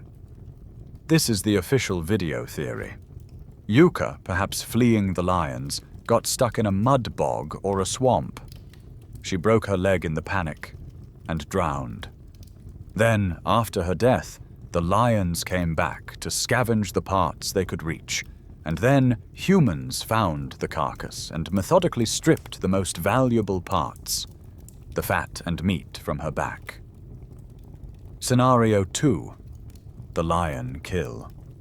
The lions attacked her, and in the fight, they broke her leg. She collapsed, but she was too big for them to kill. The lions wounded her and left. Then a band of human hunters, following the lions, found the wounded, immobilized mammoth and moved in for an easy kill, butchering her on the spot. Scenario 3. The human hunt. Humans brought her down. Perhaps they set a trap, or drove her into the bog, where she broke her leg. They wounded her, but were driven off by a pride of lions, who then scavenged the humans' kill. We will likely never know the exact order. But Yuka's body is the ultimate testament to the brutality of the mammoth steppe. She is a 39,000-year-old victim, a single tragic animal that was, in her final moments, a prize fought over by every apex predator on the continent, lions and us. Yuka's liquid blood and intact brain opened a door to a question that was, until that moment, pure science fiction. But she wasn't the only one. The permafrost had another specimen, one with blood even older. Yuka's liquid blood and intact brain opened a door to a question that was, until that moment, pure science fiction. But she wasn't the only one. The permafrost had another specimen, one with blood even older. You are traveling to a place in Siberia that locals call the gateway to the underworld. It is the Batagaika crater. This is not a crater from a meteor. It is a mega slump, a thermokarst depression. In simple terms, it's a gigantic scar in the earth, a 1 kilometer long, 300-foot deep valley that has been ripped open because the permafrost is melting. As the ice that held the soil together thaws, the ground simply collapses, slumping away in a massive, ongoing landslide that is growing by 50 feet every single year. It is an ecological disaster. It is also, for paleontologists, the single greatest, most productive, naturally excavated dig site on Earth. The collapsing walls are a 200,000-year-old layer cake of the Ice Age, and it is full of mummies. You are here in 2018. Once again, you are with the mammoth tusk hunters. They are the only ones with the knowledge and equipment to navigate this remote, dangerous, collapsing landscape. They are using their high-pressure hoses to spray down the melting mud, hoping to dislodge a tusk. And then, one of the hunters, Semyon Grigoriev, notices something. It's not a tusk. It's not a rhino. It's small. And it has hooves.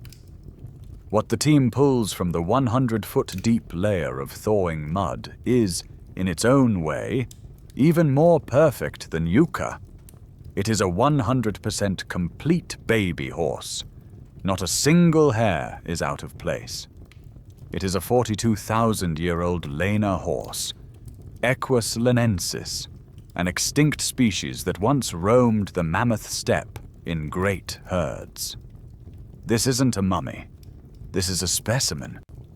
It looks like a foal that died last week and was pulled from a muddy river. Its fur is a beautiful dark bay color, with a thick, fuzzy undercoat. Its tiny, delicate hooves are perfect. Its short, prickly mane and tail are all there. Its eyes are intact. This is the mainstream historical fact of the discovery. It is the best preserved ancient horse ever found.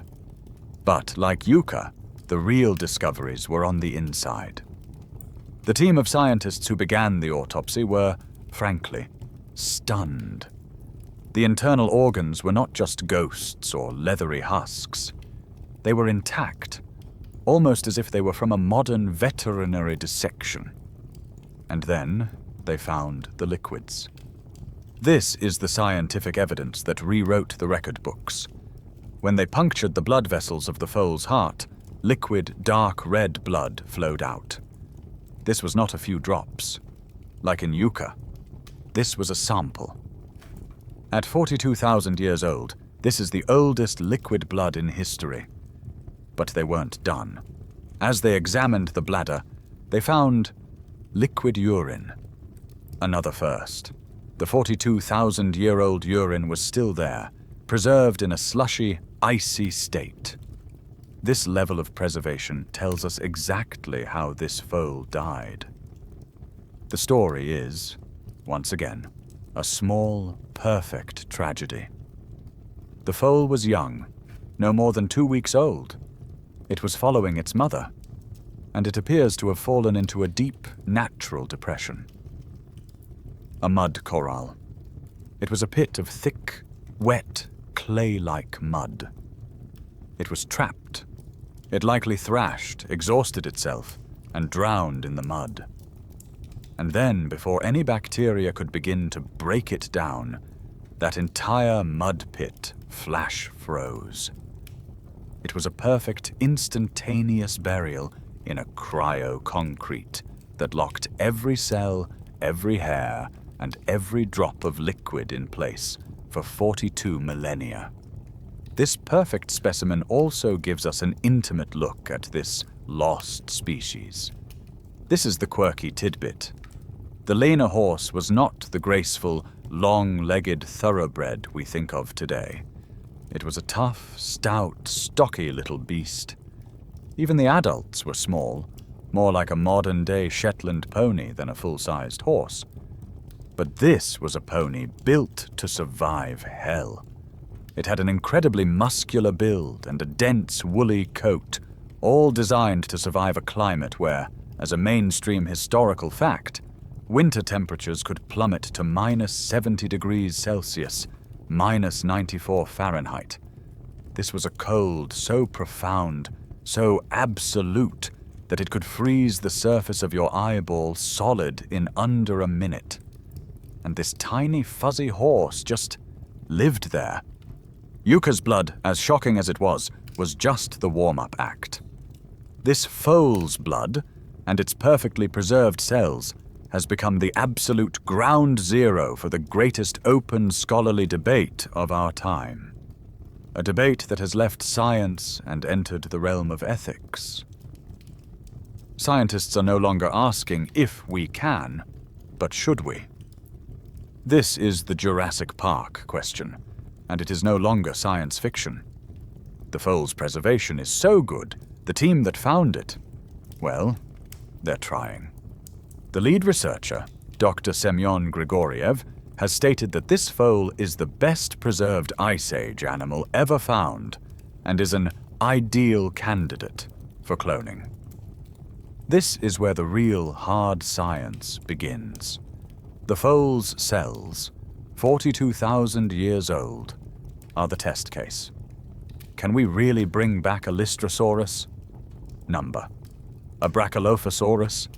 Impossible. But an animal that died just 42,000 years ago, whose liquid blood we have in a test tube, and whose every cell is perfectly cryogenically frozen, that is a very different question. And it forces us to ask, are we playing God, or are we just finally learning how to repair a world we helped to break? You are standing in a lab. On one side, a scientist is pipetting 39,000-year-old liquid blood from Yucca the mammoth. On another, a team in Japan has just taken cell nuclei from Yucca's muscle, and by implanting them into mouse egg cells, has successfully stimulated them into biological activity.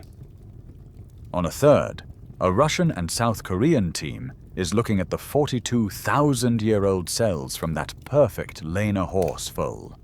They have not just stimulated them, they have grown them. They have successfully cultured new living tissue from an animal that has been extinct for millennia. The Jurassic Park question is no longer a what if. It is a when, a how, and a... This is the great convergence of all these mummy discoveries. It is the field of molecular paleontology, and it forces us to draw a very, very bright red line in the sand of deep time. Let's get the big one out of the way first. Could you, with a mosquito in amber, or the Brachylophosaurus mummy, or the dino blood from that fossilized tail, bring back a Tyrannosaurus rex? The answer is an absolute, unequivocal, and permanent no. The problem is not technology. The problem is chemistry. The villain is not our lack of imagination. It's a molecule you're very familiar with. Water. DNA, the code of life, is a spectacularly complex, fragile, long-chain molecule. From the moment an organism dies, that chain begins to break apart. The process is called hydrolysis. The water that's in every living cell begins to shred the DNA, snapping its rungs. Other enzymes, radiation from the soil, and microbes do the rest. For a long time, we didn't know the rate of this decay. But in 2012, scientists in New Zealand calculated it. They studied hundreds of Moa bones, giant, extinct birds, from different time periods. And they calculated the DNA half-life.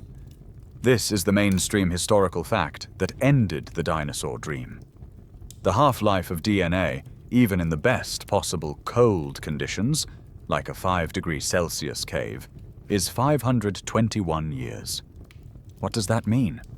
It means that after 521 years, half the bonds in the DNA strand are broken. After another 521 years, half of what's left is broken. After about 1.5 million years, the strands would be so short, so fragmented, that no meaningful information could ever be recovered. And after 6.8 million years, every single bond would be gone. The book of life would be, quite literally, dust. The last dinosaurs died 66 million years ago. There is no DNA. There is no code. There is nothing to clone. So what was that dino blood in the 99-million-year-old amber tale? It was the quirky tidbit of a chemical ghost. The blood was just the chemical remains of the iron-rich hemoglobin. It was the rust left over from the blood. It's as useful for cloning as a rusty stain on a driveway is for rebuilding a car's engine. So, the dream of Jurassic Park is dead. But the dream of Pleistocene Park? That is a very different story. Yucca the mammoth is 39,000 years old. The Lena horse is 42,000 years old. This is well within the DNA window. Their DNA is not dust. It is fragmented, yes, but it is there. And in the case of the Lena horse, preserved in a flash freeze, the cells are so perfect that scientists are not even sequencing a genome. They are trying to find a viable, intact nucleus, a cell that is not dead, but merely frozen. This is where the great open scholarly debate, the ethical, moral, and scientific war, is raging. Scientists are in a fierce battle over whether we should do this. First, let's be clear about the how. The quirky tidbit that most people miss is that this isn't really cloning in the Jurassic Park, or even Dolly the sheep sense. We may not find a single 100% perfect cell.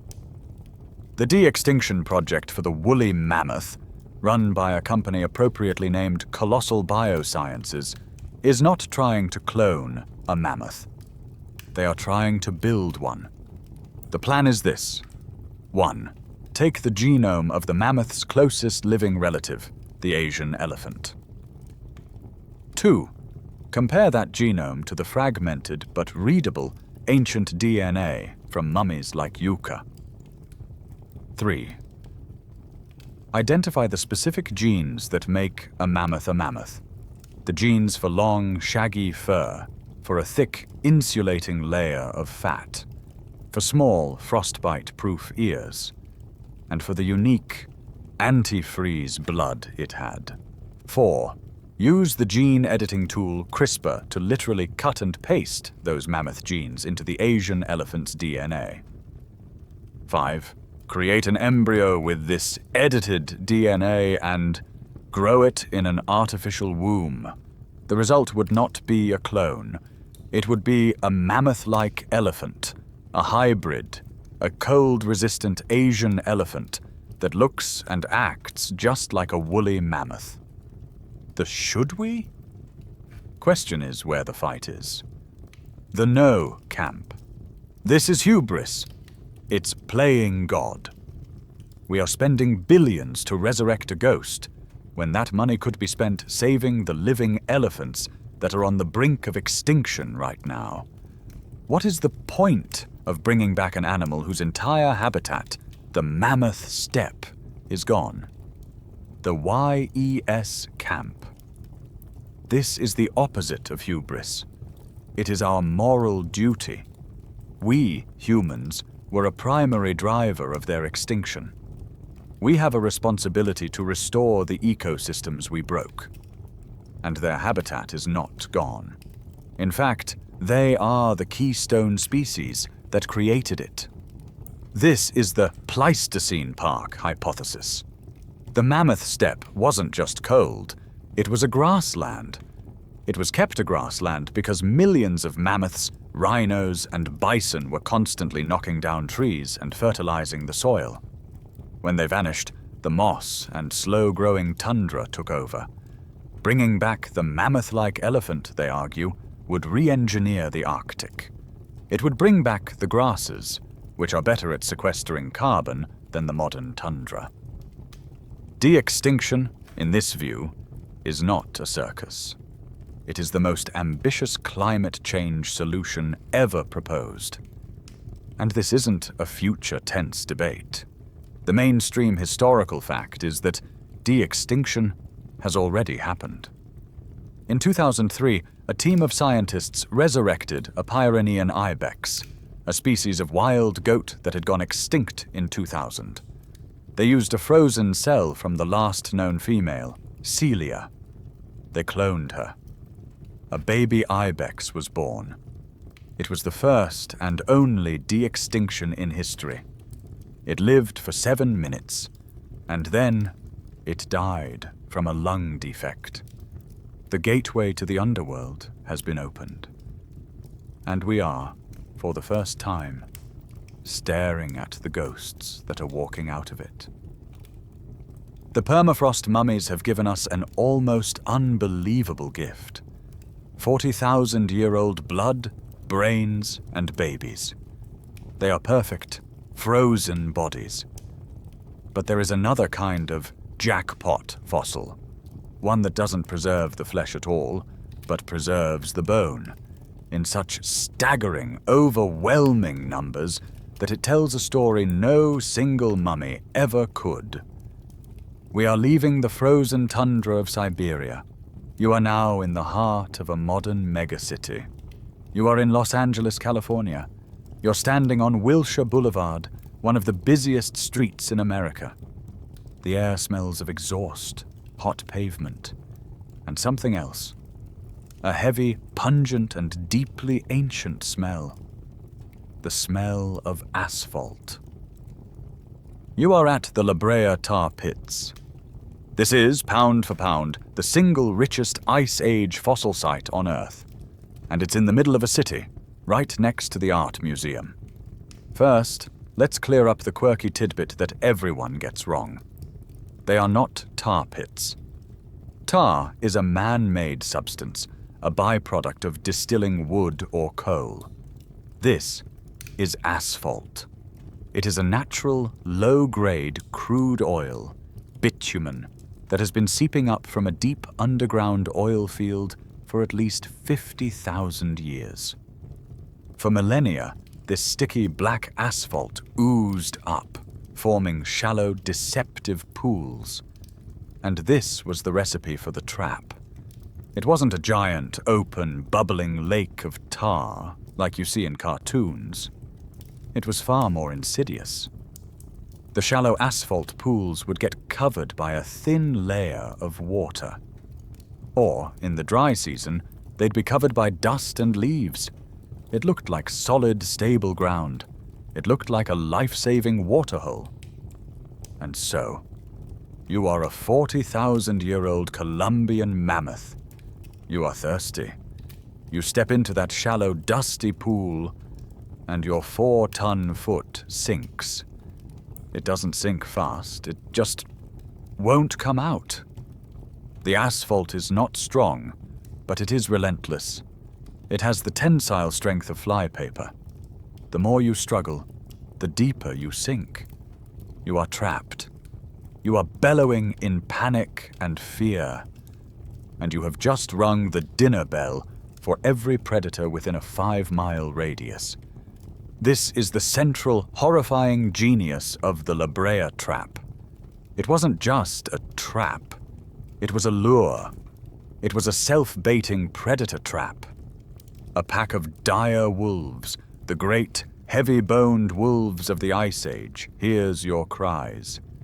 They move in. They see a 12-foot-tall mammoth, immobilized, helpless. An easy meal. They charge onto the solid ground to attack, and their paws sink. Now they are trapped, bellowing and snapping, right next to their intended meal. And then, the real king arrives. A Smilodon fatalis, the saber-toothed cat. Lured by the sounds of both the mammoth and the wolves, he leaps in, aiming for a killing bite, and he gets stuck. This scene, this fatal attraction, did not happen once. It happened over and over and over, every day, every week, for 50,000 years. The asphalt is an incredible preservative. It's anoxic and antimicrobial.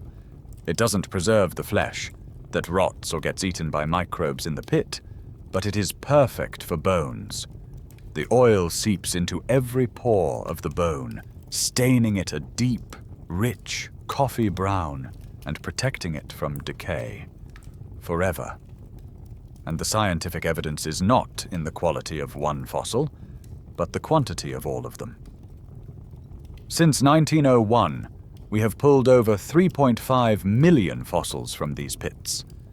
This is the mainstream historical fact that is so large it's hard to comprehend. We have fossils of mammoths, mastodons, giant ground sloths, American lions, camels, and horses. But the real story is the ratio. In a normal ecosystem, herbivores and prey animals vastly outnumber the predators. Here, it is the exact opposite. Over 90% of the large mammal fossils found in the Lagerstätten pits are predators. We have the bones of over 4,000 individual dire wolves. We have the bones of over 2,500 individual smilodons. This is not a fossil record. This is a graveyard of killers, a 50,000-year-long story of greed, hunger, and a very bad decision, repeated ad infinitum. And because we have so many, we can do something we can't do with any other fossil. We can study populations. We can see pathology. We can look at 4,000 wolf skulls and see which ones had arthritis. We can look at 2,500 smilodon bones and see their injuries. Many smilodon skeletons show evidence of massive, crippling injuries. That healed. We've found skeletons with crushed hips, shattered legs, and broken ribs, but the bones fused back together. An animal with a broken leg like that can't hunt. It would starve. The only way it could survive is if something else was feeding it. This is the smoking gun that smilodons were not solitary hunters like a modern tiger. They lived in social packs or prides like lions that would care for and feed their wounded members. And of course, there is one last tragic fossil. La Brea woman. The partial skeleton of a young woman about 17 to 25 years old who died here about 10,000 years ago, alongside the bones of her domestic dog. Was she a victim of the trap? Or was this a ceremonial burial? This brings us to the great open scholarly debate. Why so many predators? Scientists still argue over the primary lure. Was it just the stuck prey dinner bell over and over? Or was there another, even more powerful lure? The waterhole hypothesis suggests that during California's hot, dry summers, these asphalt seeps, covered in a thin, shimmering layer of captured rainwater, would have been one of the only visible sources of water in the entire basin. The animals, prey and predator alike, were not just coming for a meal, they were coming for a drink. And for 50,000 years, that one single, desperate drink was a fatal, sticky trap. The trap, by the way, is still active. Even today you can walk outside the museum and watch as a squirrel, a pigeon, or a moth, fooled by the shimmering water, lands, gets stuck, and is slowly, just as its Ice Age ancestors were, pulled into the black. We have seen life frozen. We have seen it pickled. We have seen it reduced to a 50,000-year-old library of bone. But there is one final and perhaps most beautiful form of preservation. A golden, transparent tomb that can freeze a creature in the middle of an action. You are leaving the sticky, black, bone-filled asphalt of Los Angeles. That trap was a slow, agonizing process, a preservative of sheer numbers and brute force. Now you are looking for a different kind of trap. A trap that is not slow, but instantaneous. Not black, but golden. Not a preservative of bone, but a perfect, transparent tomb for the smallest, most delicate, and most impossible creatures of all. You are traveling to the Hukawng Valley in northern Myanmar, the country also known as Burma. You are in a dense tropical forest. But the real prize is not the living forest. It's the ancient one buried beneath your feet. For this valley is the source of the world's most famous Burmese amber. This is not the young, million-year-old amber you'd find in the Baltics. This amber is old. It's from the middle of the Cretaceous period, 99 million years old. When this amber was still liquid, Tyrannosaurus rex had not yet evolved. Triceratops did not exist. This is a window into a lost world of dinosaurs, a world that was, until recently, almost completely unknown. And the recipe for this preservation is a form of natural magic. You are 99 million years in the past. You are a small lizard, no bigger than a gecko, skittering up the trunk of a giant ancient conifer, a tree related to a modern kauri pine. This tree is wounded. Perhaps a storm broke a branch, or an insect bored into its bark. And to heal itself, the tree is bleeding. It's not blood. It's resin. A thick, sticky, golden, and incredibly aromatic sap. This resin is the tree's chemical warfare. It is a brilliant, evolved defense mechanism. It is antimicrobial and antifungal. It's designed to kill the very bacteria and fungi that want to rot the tree's wound. It is also a physical trap, designed to smother any insects that try to attack it. You, the lizard, make a mistake. You scurry over a patch of this sticky, fresh resin. Your foot gets stuck. You panic. You thrash. And in your struggle, you alert the tree's defense system. The resin begins to pour, a slow, golden avalanche. It covers your foot. It covers your leg. You are trapped. It flows over your body, over your head, encasing you in a perfect, airtight, antiseptic coffin. You have died, but you are about to win the fossil lottery. This is the genius of amber preservation. 1. It seals you off. You are instantly entombed, sealed away from oxygen, water, and scavengers. 2. It dehydrates you. The resin is hydrophilic. It sucks the water out of your soft tissues, mummifying you faster than a desert sun. 3. It sterilizes you. The antiseptic, antimicrobial properties of the resin kill the cleanup crew of bacteria that would normally rot you from the inside out. Over the next few million years, this resin tomb is buried by sediment. The pressure and heat of the earth cook it. The volatile oils cure, and the resin polymerizes, turning from soft, sticky sap into a hard, durable, natural plastic. It becomes copal, and then, over more time, it fully fossilizes, becoming amber. And Intim, you are still there, not a ghost, not a replacement. You, a 99-million-year-old, 3D, perfectly preserved body. And the specimens coming out of Myanmar are rewriting our understanding of the Cretaceous. We are not just finding insects, we are finding scenes. This is the scientific evidence. We have found a Cretaceous spider, its fangs bared, in the middle of attacking a parasitic wasp that had just blundered into its web. The web is still there with it. This is not a fossil. This is a 100-million-year-old photograph of a kill. We have found a complete salamander. We have found frogs. We have found the oldest known true chameleon, its tongue bone showing it was already a projectile hunter. We have found snails, still in their shells.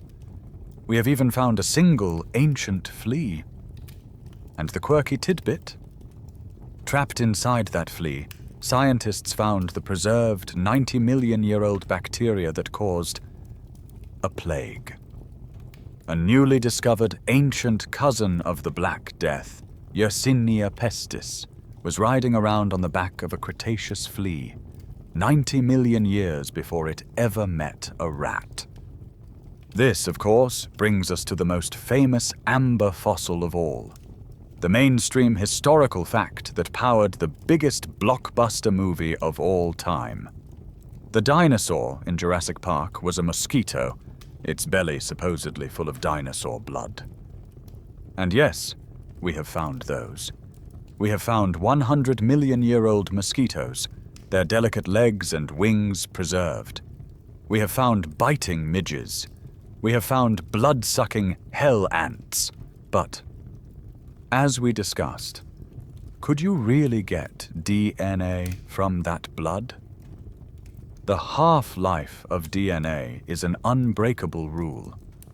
At 99 million years old, that DNA is not fragmented. It is gone. It is dust. The dream of Jurassic Park is and will always be science fiction. But this Jurassic Park in real life, the Burmese amber trade, has a dark, deeply unsettling side. This is a quirky tidbit that is, in fact, a massive ethical crisis. This amber is not being dug up by museums. The Hukong Valley in Myanmar is a conflict zone. The mines are controlled by various military factions and militias, and the amber is often mined under horrific, unsafe, and abusive labor conditions. The millions of dollars a year that the amber trade generates, fueled by demand from scientists, collectors, and jewelers, has been directly linked to funding the brutal, ongoing civil war. This has split the scientific community. This is the core of the scholarly debate that is not about science, but about morality. Many universities and museums have now banned the study or acquisition of conflict amber mined after 2017. They argue that to publish a paper on a new fossil from this region is to be complicit in human rights abuses. You are, in their view, studying a blood diamond, or in this case, blood amber. Other scientists argue that this is a once-in-a-lifetime window.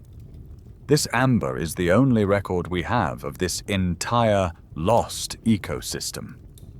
To not study it, they argue, is to let an irreplaceable chapter in the history of life vanish unread into the drawers of private collectors. And even for the fossils we can study, there is a second, more scientific debate. How real is what we're seeing? Scientists still argue over the preservation artifacts.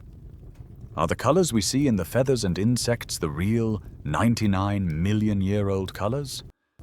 Or are they a mirage, a chemical alteration, a browning, or carbonizing caused by the resin and the heat of fossilization? Is that spider really brown? Or was it, in life, a bright, vibrant neon yellow? We are still learning how to tell the difference between a photograph and a tinted antique. The tiny, impossible fossils from Myanmar are a scientific gold mine, but they have also given us something big, something that should not, under any circumstances, have ever been trapped in tree sap. They have given us a dinosaur. You are in a marketplace in Myitkyina, the capital of Kachin State in Myanmar, in 2015. You are not a scientist.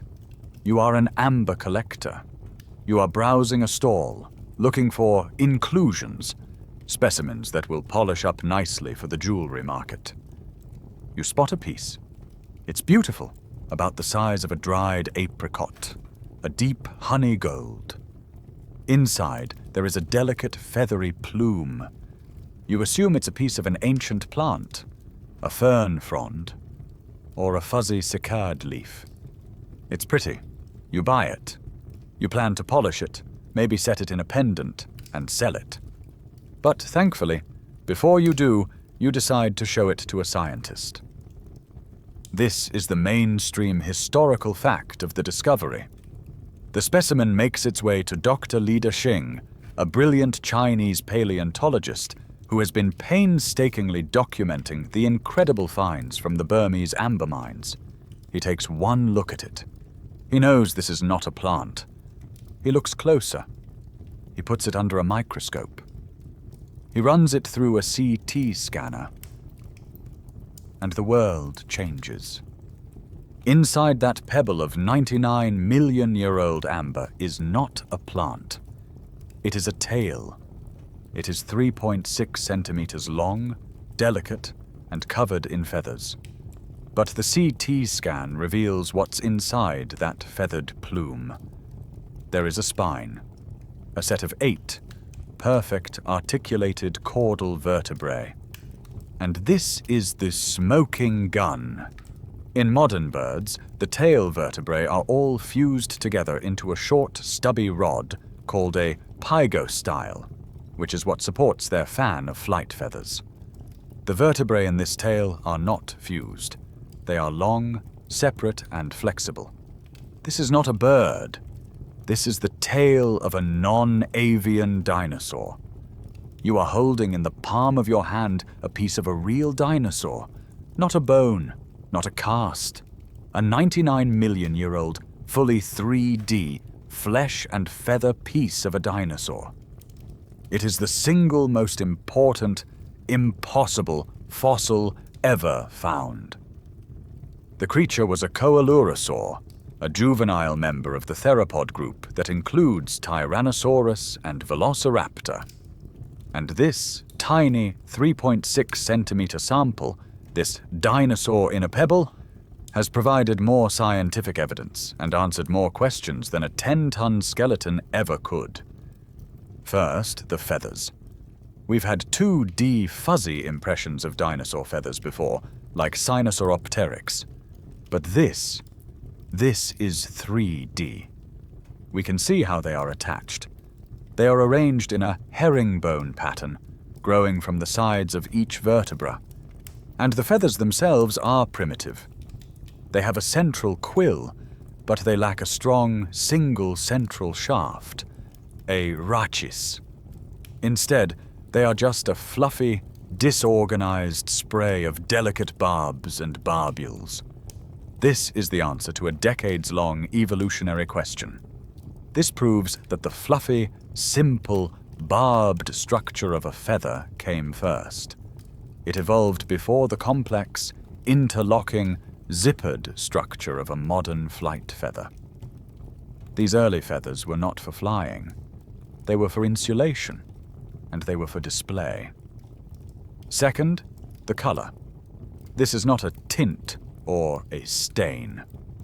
Using a scanning electron microscope, scientists were able to look at the microscopic traces of pigment, the melanosomes, still preserved in the feathers, and they could reconstruct its actual living color. The top of the tail, the dorsal side, was a rich chestnut brown. The bottom of the tail, the ventral side, was a pale, creamy white. This is a classic evolutionary pattern called countershading. You see it on deer, on sharks, on penguins. An animal that is dark on top to blend with the ground when seen from above, and light on the bottom to blend with the sky when seen from below, is camouflaged.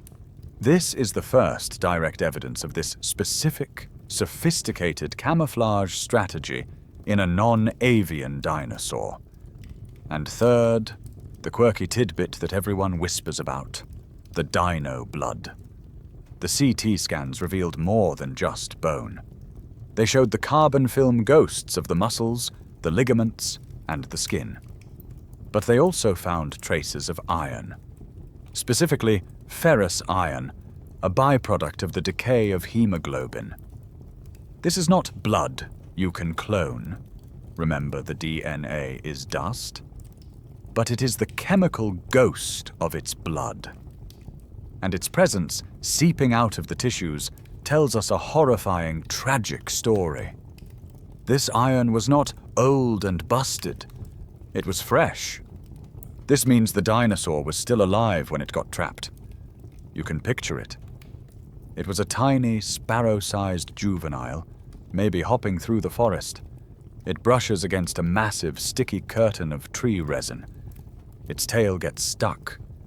It panics. It thrashes. And in its struggle, it rips its own tail off. It tears away, leaving this tiny 3.6 centimeter piece of itself behind, bleeding, twitching, and dying in the sap, where it was perfectly entombed, a 99-million-year-old sacrifice to science. This one, tiny fossil has, of course, kicked open the door to a massive, open, scholarly debate. What was it? Scientists are still arguing over its identity. We know it's a juvenile coelurosaur. We know it was tiny. The whole animal was probably no bigger than a sparrow, or perhaps a baby velociraptor.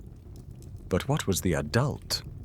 Was this a new species, a type of tiny, tree-climbing dinosaur we never knew existed? Or was this just the baby of a much larger and perhaps very famous ground-dwelling dinosaur? We may never know unless we are lucky enough to find an adult of the same species with the same primitive tail feathers.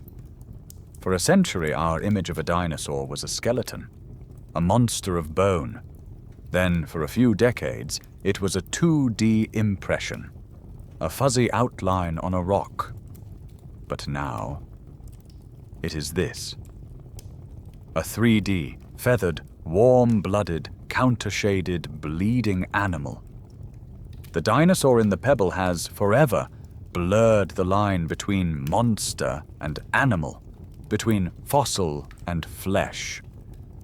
And it wasn't the only impossible creature the amber was holding. The dinosaur tail was a 99-million-year-old miracle. A 3.6 centimeter long, smoking gun that proved dinosaurs had fluffy feathers, complex camouflage, and tragically, bled when they were injured. It was a tiny, gruesome, and perfect piece of a larger puzzle. But the amber-bearing trees of Myanmar were not just trapping pieces.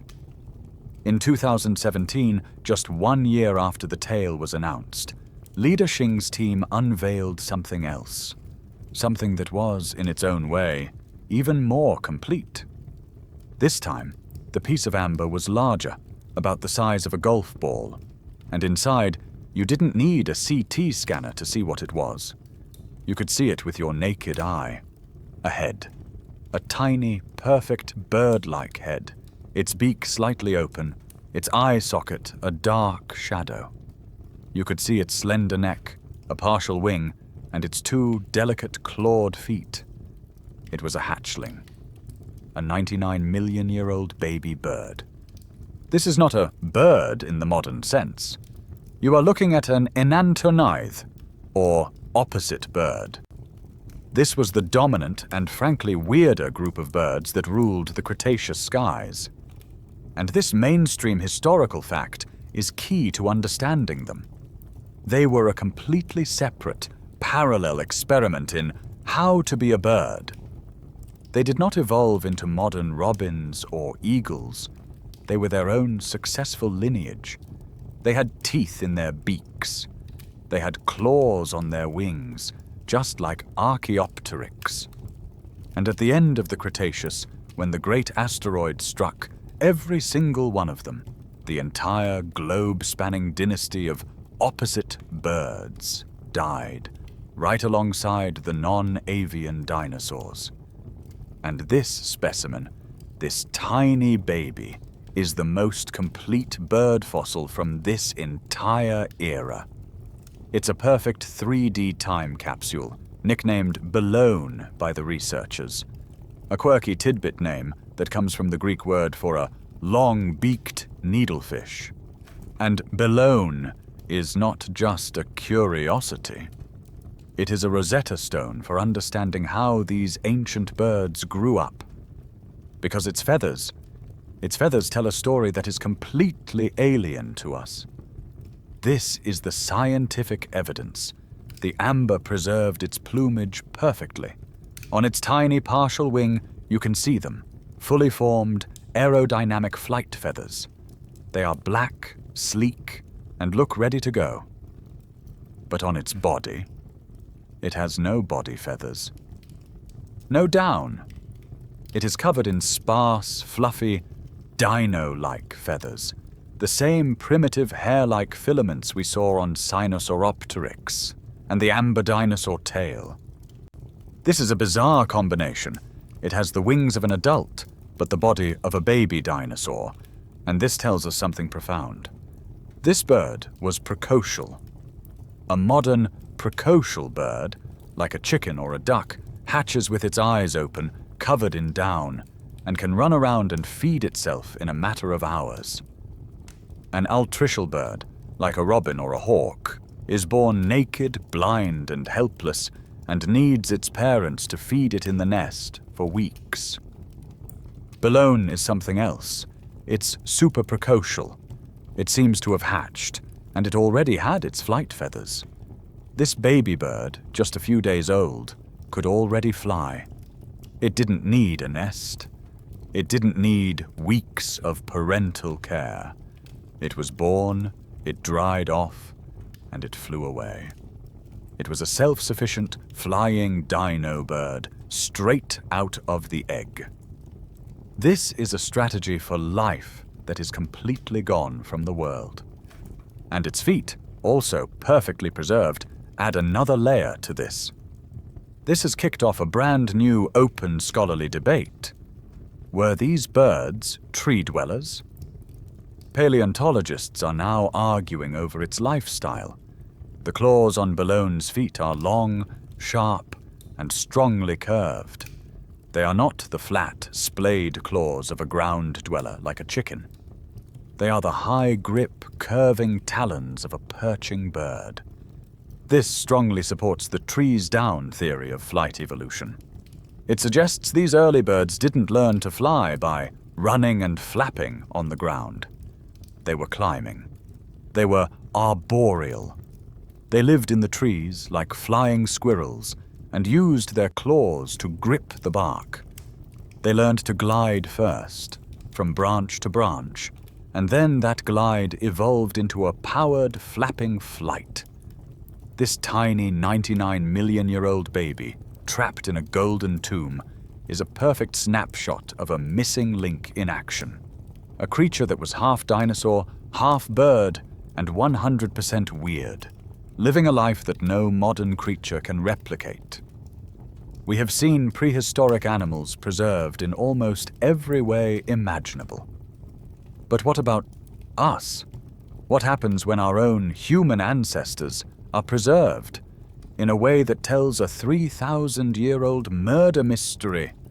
You are leaving the Cretaceous, the age of dinosaurs and toothed birds trapped in golden amber. You are traveling forward, almost to the present day, to just 3,000 years ago. You are in ancient Egypt, in the Valley of the Kings. But you are not here for the golden, placid face of Tutankhamun.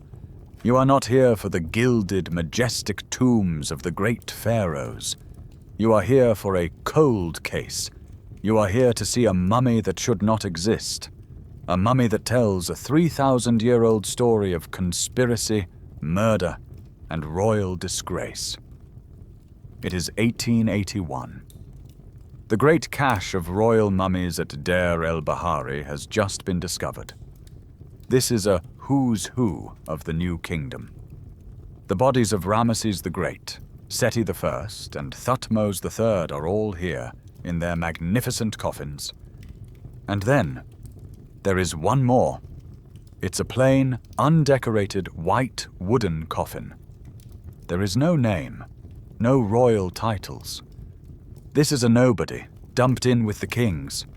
They open it, and the archaeologists recoil in horror. This is not the calm, serene, linen-wrapped, black-resined body of a pharaoh. This is a man. His body is contorted, his hands and feet are bound, his face, perfectly, horribly preserved, is locked in a silent, agonized scream. This is Unknown Man E, the screaming mummy. For over a century, he was the ultimate Gothic mystery of Egyptology.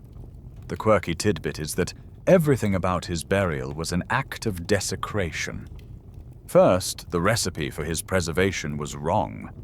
It was a hasty, half-baked job. A proper Egyptian mummification was a 70-day, meticulous process. Remove the organs, sterilize the cavity, dry the body in natron, a natural salt, anoint it with resins, and wrap it in hundreds of yards of linen. Unknown Man E was not eviscerated. His organs were still inside him. He was simply dried out. He was likely plunged into a heap of natron, which preserved his body but also fixed his face in that final, agonizing expression. Second, he was wrapped in a sheepskin. To us, that means nothing. To an ancient Egyptian, this was the ultimate insult. A sheep was a ritually unclean animal. To wrap a body in its hide was to condemn its soul, to ensure it could never enter the afterlife. This was not a burial. This was an erasure.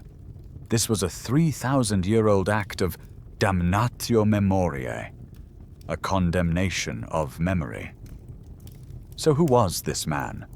And what did he do to deserve this? For 130 years, he was just a mystery. He was unknown. But now, we have scientific evidence that the original priests never dreamed of. We have CT scanners, and we have DNA. In 2012, a team of scientists ran a full genetic profile on Unknown Man E. They compared his DNA to the other mummies in the cache, and they got a match. The mainstream historical fact is that this screaming nobody was, in fact, royalty. His DNA is a perfect Y chromosome match for the great pharaoh, Ramesses III. Unknown Man E was his son. His name, based on the investigation, is almost certainly Prince Pentuer. And suddenly, this 3,000-year-old cold case explodes. Because we have a record of this. We have the judicial papyrus of Turin. This is a mainstream historical fact, a surviving court document from the reign of Ramesses III, and it details a bloody, desperate conspiracy. It was a harem conspiracy. One of Ramesses III's secondary wives, a queen named Tie, wanted her son Pentuer on the throne. So she hatched a plot with other members of the court, a plot to assassinate the pharaoh. The papyrus tells us the plot was discovered. The conspirators were rounded up, put on trial, and condemned to die by their own hand. For 3,000 years, we never knew if they succeeded. We never knew what happened to Pentuer, until we CT scanned the screaming mummy. This is the great open scholarly debate that this mummy has finally solved. For decades, scholars argued over the scream. Was it poison? Was he buried alive? Did he die of a heart attack? The CT scan shows the truth. Deep under the skin of his neck, there are compression marks. Marks on his throat and windpipe, and a pattern of hyperinflation in his lungs. This is not the face of a man who was poisoned. This is the unmistakable anatomical signature of strangulation, or more likely, hanging. Pentuer did die by his own hand, or at least he was forced to. He was hanged, or he hanged himself, to satisfy the court's judgment. And that scream, it is not a scream at all. It is the natural jaw drop, rigor mortis, of a person who has died in this way. The hasty, unclean mummification process didn't bother to close his mouth with a proper linen chin strap. They just dried him, as he was, in his final, gasping, agonizing rictus. The coffin? Even that was an insult. It was a recycle, a cheap second-hand coffin made for someone else, hastily reused. Unknown Man E is not a monster. He is not a curse. He is the 3,000-year-old body of a failed usurper, a prince who tried to murder his father for the throne and who was caught, executed, and in a final act of royal vengeance, preserved forever in the very act of his disgrace. You are leaving the royal tombs of Egypt and that 3,000-year-old tale of royal patricide and a mummy's scream. Prince Pentuer was a dry mummy, a body hastily preserved by salt, his face a mask of his disgrace. Now you travel north to the Ötztal Alps, on the border of Austria and Italy. The air is thin, cold, and the sun is bright on the glacier. It is September 19th, 1991. You are not a scientist. You are not a tusk hunter. You are a German tourist, Helmut Simon, hiking with your wife, Erika. You've strayed off the marked path, taking a shortcut. And then, in a shallow gully where the glacier has recently melted back, you see it. It's a body. It's lying face down in the icy meltwater. The skin is a dark, yellowish brown, like old leather. It's emaciated. It looks to you like a lost mountaineer. A tragic but modern climbing accident. You are not the first to see it. A few days later, the Austrian authorities arrive to recover the unfortunate mountaineer. They are not archaeologists. They are a rescue team. They try to jackhammer the body out of the ice. When that fails, they grab it and pull. In the process, they rip its clothes and break its hip. It is a complete mess. The body is taken to a morgue in Innsbruck. It is only when an archaeologist, Konrad Spindler, is called in to look at the strange, primitive ice axe found with the body that the true, staggering, impossible nature of the discovery dawns on him. This is not a lost mountaineer. This is Ötzi the Iceman. and he is 5,300 years old. This is not a fossil. This is not a mummy in the Egyptian, dry, or bog, tanned sense. This is an ice mummy, a wet mummy. The recipe for his preservation was a 1 in a billion fluke. He did not freeze in the open permafrost like Yucca. He died high in the mountains in a shallow, rocky gully. Snow covered him. That snow turned to ice, and the gully became part of a slow-moving glacier which sealed him away. But the rock protected him from being ground to paste by the glacier's movement. He was cryopreserved in a way that retained his cellular moisture. He is not a leathery husk or a mineralized ghost. He is a 5,300-year-old human being in a state of near-perfect preservation, as if he died last week and was kept in a freezer. And because he is so perfect, he is the single most studied human body in the history of the world. He is a Rosetta Stone of the Copper Age. First, you look at his gear. This is the scientific evidence that tells us who he was. He is not a caveman. He is a sophisticated, high-tech woodsman. His axe. This is the smoking gun for his time period. It is a copper blade, 99.7% pure, hafted onto a yew wood handle. This is not the Stone Age. This is the Copper Age. This was a high-status, incredibly valuable, cutting-edge, in every sense of the word, piece of technology. His quiver, a deerskin quiver holding 14 arrows. But this is the detail. Only 2 of them are finished, with flint arrowheads and feather fletchings. The other 12 are just shafts, waiting to be completed. He was in the middle of a project. His first aid kit. He carried 2 lumps of birch polypore fungus, a known powerful natural antibiotic and laxative. He knew his wilderness medicine. His fire kit.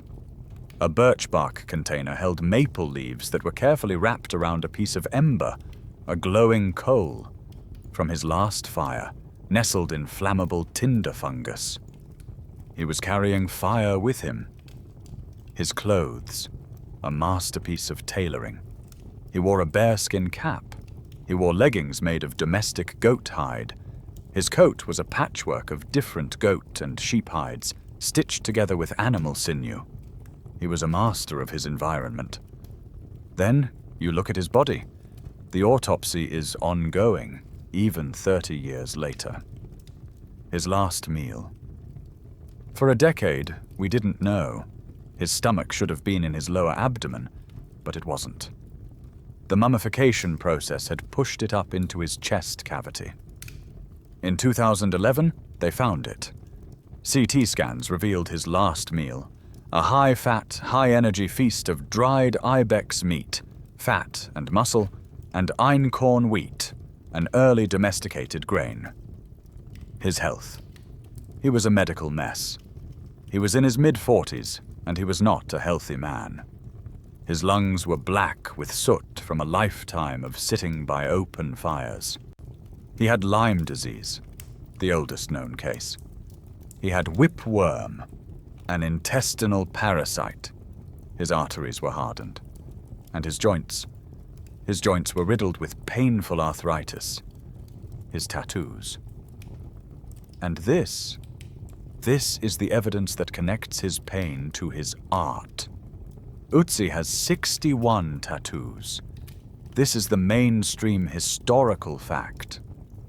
But they are not art.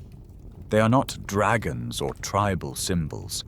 They are simple, black, parallel lines and crosses. And their location is the key. They are not on his chest or arms. They are exclusively on his lower back, his knees, and his ankles.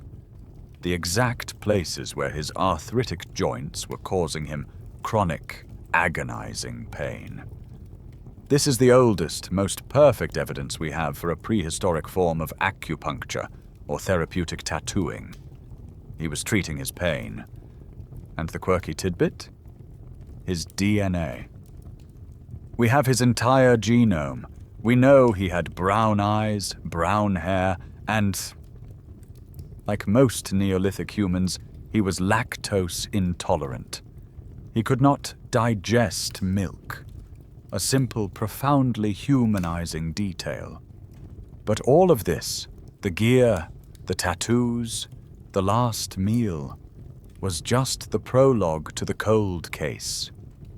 This is the great open scholarly debate that Ötzi's body has finally, and chillingly, solved. For the first 10 years, scholars and scientists argued over his death. The official theory was death by misadventure. He was a shepherd, caught in a sudden early winter storm, and he simply froze. A 5,300-year-old tragedy. Then, in 2001, a new, higher-resolution X-ray was taken, and the scientists saw it.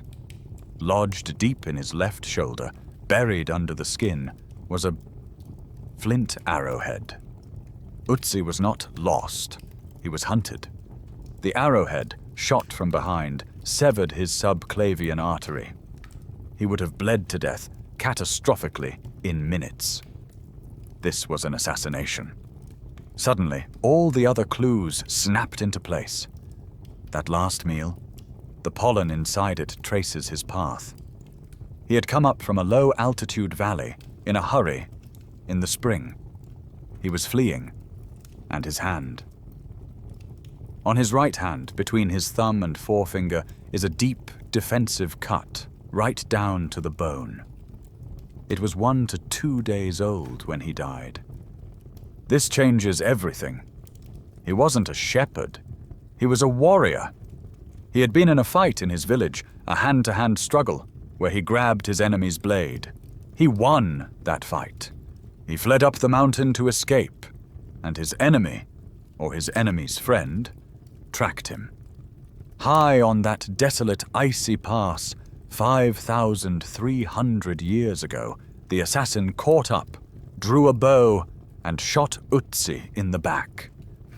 And the final chilling detail, his priceless high-tech copper axe, was left right beside him. This was not a robbery. This was an execution.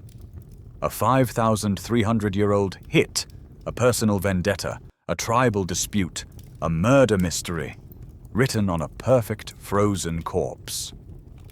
You have just walked away from a 5,300-year-old cold case, solved by a single arrowhead and a preserved human body. Ötzi the Iceman is, perhaps, the most perfect human time capsule ever found. His completeness, his gear, his tattoos, they all tell a story. This is the power of a perfect fossil. It can rewrite a textbook. It can solve a murder. It can give us the truth. But what if it doesn't? What happens when a perfect fossil is too perfect? What happens when a fossil doesn't just tell a story, but has been built to tell a story that everyone desperately wants to hear? You are leaving the frozen Alps. You are traveling to northeastern China, to Liaoning province. It is the 1990s. And you are at the heart of a paleontological gold rush that rivals anything from the 19th century American bone wars. This is another Lagerstätten, another storage place. Like the Burgess Shale, the fossils here are preserved in incredibly fine-grained volcanic ash. This is the Yixian Formation, and it is the single most important fossil bed in the world for understanding the origin of birds. This site is a 125-million-year-old snapshot of a Cretaceous forest, complete with lakes, volcanoes, and dinosaurs covered in feathers. This is the mainstream historical fact of Liaoning. It is the place that proved once and for all that birds are dinosaurs. It gave us Sinosauropteryx, the first non-avian dinosaur found with a fuzzy coat. It gave us Caudipteryx, a dinosaur with full, complex feathers on its arms and tail. The world is electric with these discoveries. The missing link between dinosaurs and birds is no longer missing. It's here. And everyone, museums, universities, collectors, and magazines, is desperate to find the perfect one. The Rosetta Stone. The one single fossil that has the body of a dinosaur and the wings of a bird. And in 1999, they find it. Or rather, it is brought to them. A Chinese farmer and fossil hunter in a backroom deal presents a specimen to a private collector. The collector is stunned. It is perfect. It's a small, crow-sized creature splayed out on a slab of yellow shale. It has the sharp-toothed reptilian skull of a dinosaur. It has the long, stiff, bony tail of a theropod. But it also has a bird-like chest. And most importantly, it has the long, graceful, feathered wings of a modern, flying bird. It is the missing link. It is a 125-million-year-old Frankenstein monster. This fossil, nicknamed Archaeoraptor, is smuggled out of China, an illegal act, and sold at a fossil show in Arizona for $80,000. It is brought to the attention of National Geographic magazine. This is it. The story of a lifetime. National Geographic puts it on the cover. In November 1999, they announced to the world, Archaeoraptor leoningensis. They declare it the ultimate bridge between dinosaurs and birds. The search is over. There's just one problem. It's a complete and total fraud. The scandal breaks, and it breaks hard. This is not a discovery. It is a forgery. A brilliant, beautiful, and cynical composite. This is the scientific evidence. The fossil just looked too good. Skeptical scientists, including Dr. Xu Xing from China, demanded to see the original. They put the slab under a high-resolution CT scanner. And the scanner, which sees through the rock, revealed the lie. The fossil was not one animal. It was 5. The head and upper body belonged to a small, primitive bird. The tail, the long, stiff, iconic dinosaur tail, belonged to a completely different creature. A tiny, 4-winged dromaeosaur, a raptor, that would later be named Microraptor. And the legs? They were from another animal entirely.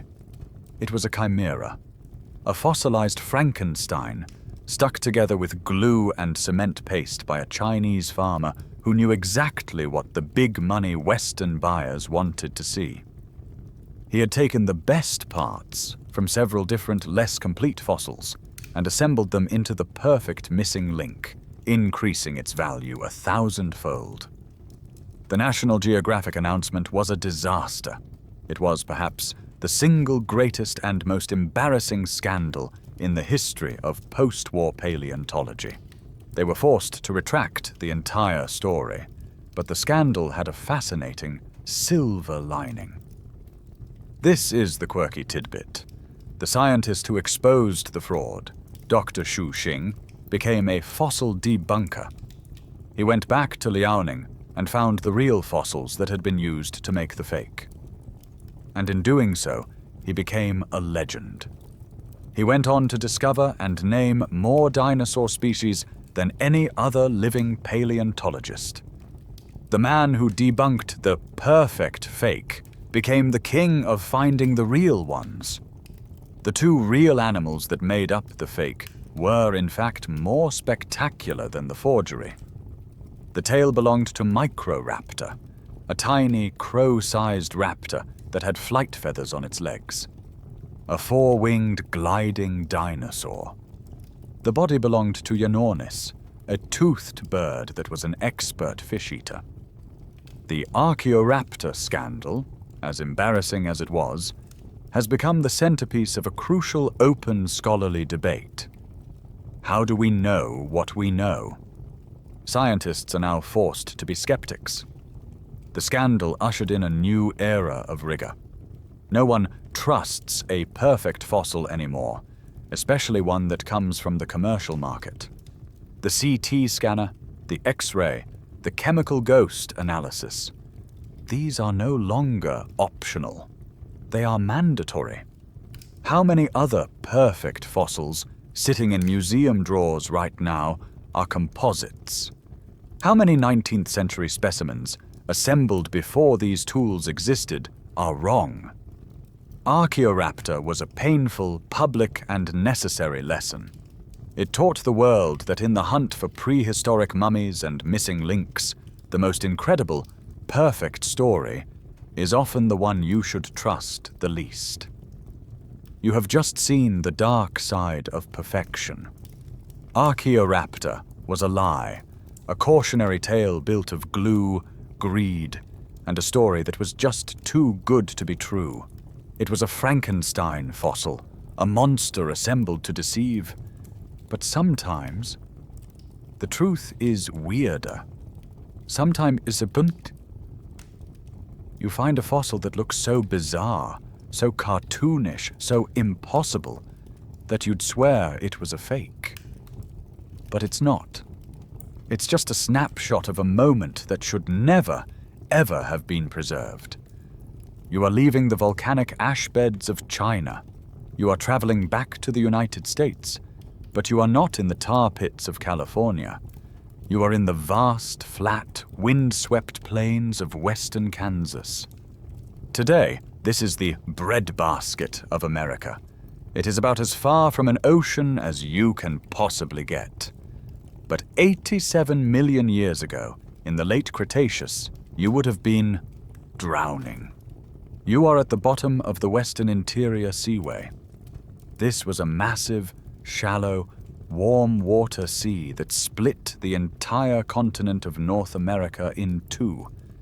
It stretched from the Arctic Ocean all the way down to the Gulf of Mexico. This was not a calm, placid sea. This was a war zone.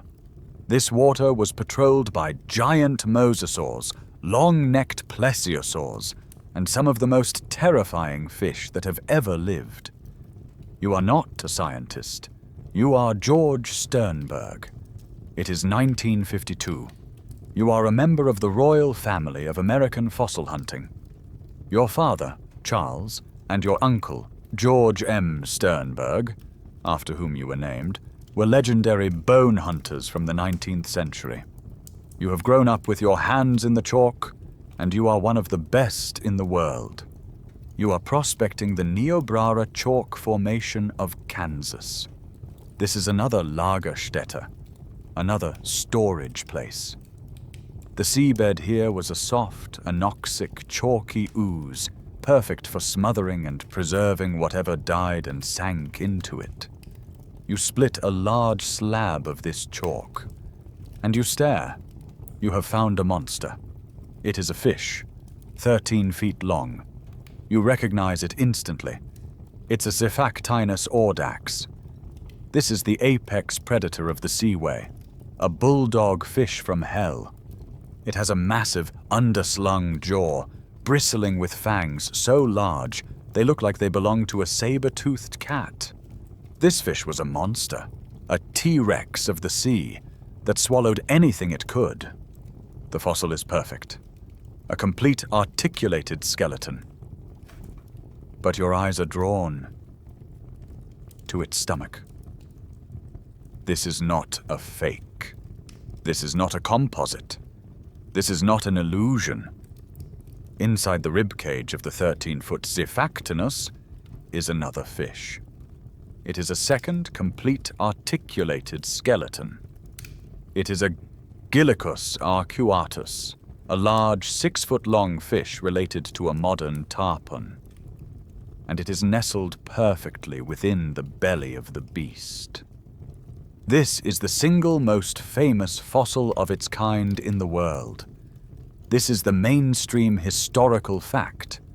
It is known to science and to millions of museum goers simply as the fish within a fish. This is not a mummy. This is not flesh. This is a story told in bone. The preservation recipe here was simple. Rapid burial in the anoxic chalk ooze, which protected the skeletons from scavengers and allowed them to be preserved, perfectly articulated, exactly as they were, in the moment of death. And this is where the scientific evidence becomes a clear and frankly violent narrative. The Gillicus, the meal, is not partially digested. It is not broken apart. It is perfect. This means the Siphactinus, the predator, died immediately after swallowing it. But why? Look closer. The Gillicus is head first. It was swallowed whole. But its body is so large, and its tail fin so rigid, that as it was shoved down the predator's gullet, it appears to have ruptured the Siphactinus's stomach, or another vital organ. This is not a fossil. This is an 87-million-year-old photograph of a fatal simultaneous death.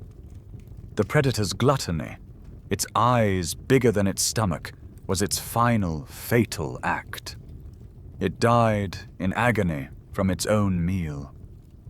And as the 13-foot-long predator sank into the soft, anoxic mud at the bottom of the seaway, its 6-foot-long meal just so happened to be perfectly preserved, still inside it.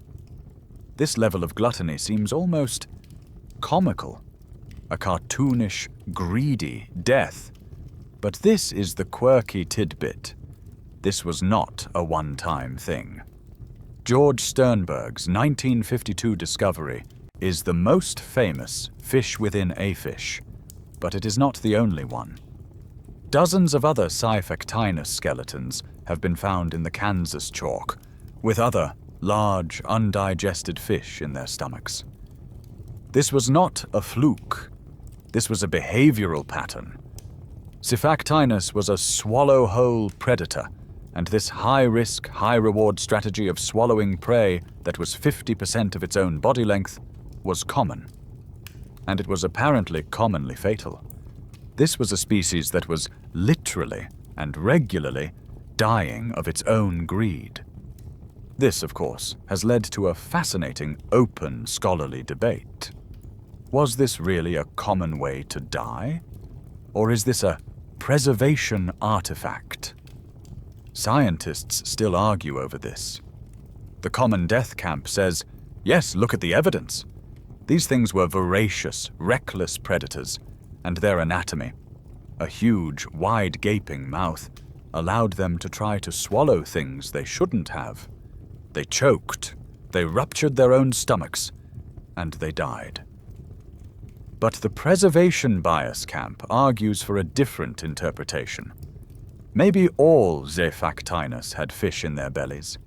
Maybe they all ate this way, and 99% of the time they were fine. They'd just digest their meal. The only ones we find, the only ones that are preserved with their last meal intact, are the unlucky 1% who happened to die right after eating, before digestion could begin. The fossil record, in this view, is biased toward these spectacular, greedy deaths. We don't see the thousands of successful meals. We only see the one fatal failure. Either way, it is a perfect fossil, a snapshot of behavior, an 87-million-year-old story of a predator, its prey, and a single, final, fatal decision. But what if a fossil could preserve two animals? Not predator and prey, but predator and target. What if you could find a fossil of a fight? You have just seen the 87-million-year-old snapshot of a fatal, greedy mistake. A fish within a fish. That was a story of a predator and its prey. But what if you could find a fossil of a predator and its opponent? What if, instead of a last meal, you could find a last fight? A 125-million-year-old action scene, frozen in stone, You are returning to the Yixian Formation in Liaoning, China. The Chinese Pompeii.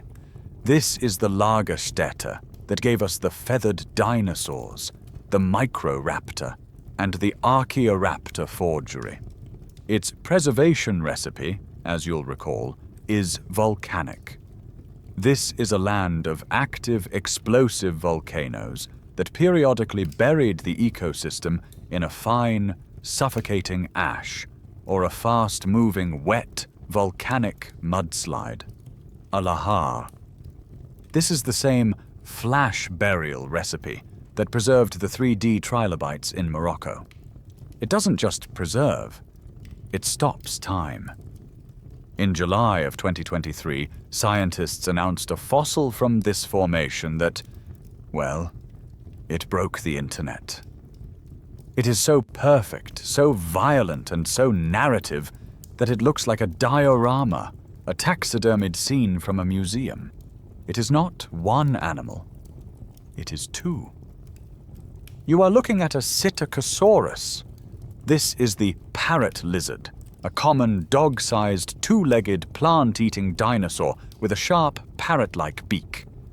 It's the same kind of dinosaur that was found with a belly button. In this fossil, the Psittacosaurus is lying on its right side, and on top of it is a mammal. This is not a tiny, shrew-like shadow dweller. This is Repenomamus robustus. This was a mammal the size of a modern badger. And in the Cretaceous, a badger-sized mammal was an absolute unit. It was a powerful, stocky, and fearless predator. And in this fossil, the two creatures are intertwined. This is the scientific evidence. This is the 125-million-year-old action scene. The Repenomamus is on top of the Psittacosaurus. The mammal's left paw is gripping the dinosaur's jaw, pinning its head. The mammal's back leg is hooked around the dinosaur's own leg for leverage. And the mammal's teeth, its sharp, predatory incisors, are embedded in the ribcage of the Psittacosaurus. This is not scavenging. This is not a chance preservation of two bodies that washed up together. This is a fight. This is a 125-million-year-old photograph of a kill. In that exact instant, as the mammal was sinking its teeth into the dinosaur's chest, a volcanic mudslide, a lahar, hit them both. A wave of suffocating, wet, ashy concrete moving at 30 miles an hour buried them in that pose forever. This discovery is so shocking because it completely rewrites our picture of the Mesozoic. The mainstream historical fact, the quirky tidbit we've all been told, is that our mammal ancestors were small, timid, nocturnal creatures. They were cowering in the shadows, scurrying under the feet of the dinosaurs, just trying to survive, waiting for the asteroid to give them their turn. This fossil proves that is wrong. We already had one clue. This is a mainstream historical fact. A different Repenomamus fossil, found years earlier, was preserved with its last meal in its stomach. And that last meal? The bones of a baby Psittacosaurus. That 2005 discovery proved that mammals ate dinosaurs. But it was interpreted as scavenging a dead baby, or, at best, opportunistic predation on a tiny, helpless hatchling. But this new 2023 fossil, this is different. The Psittacosaurus in this fossil is not a baby. It's a subadult, larger in size than the Repenomamus that is attacking it. This is not scavenging. This is not eating a hatchling. This is a mammal actively hunting a dinosaur larger than itself. This is a honey badger in the age of dinosaurs.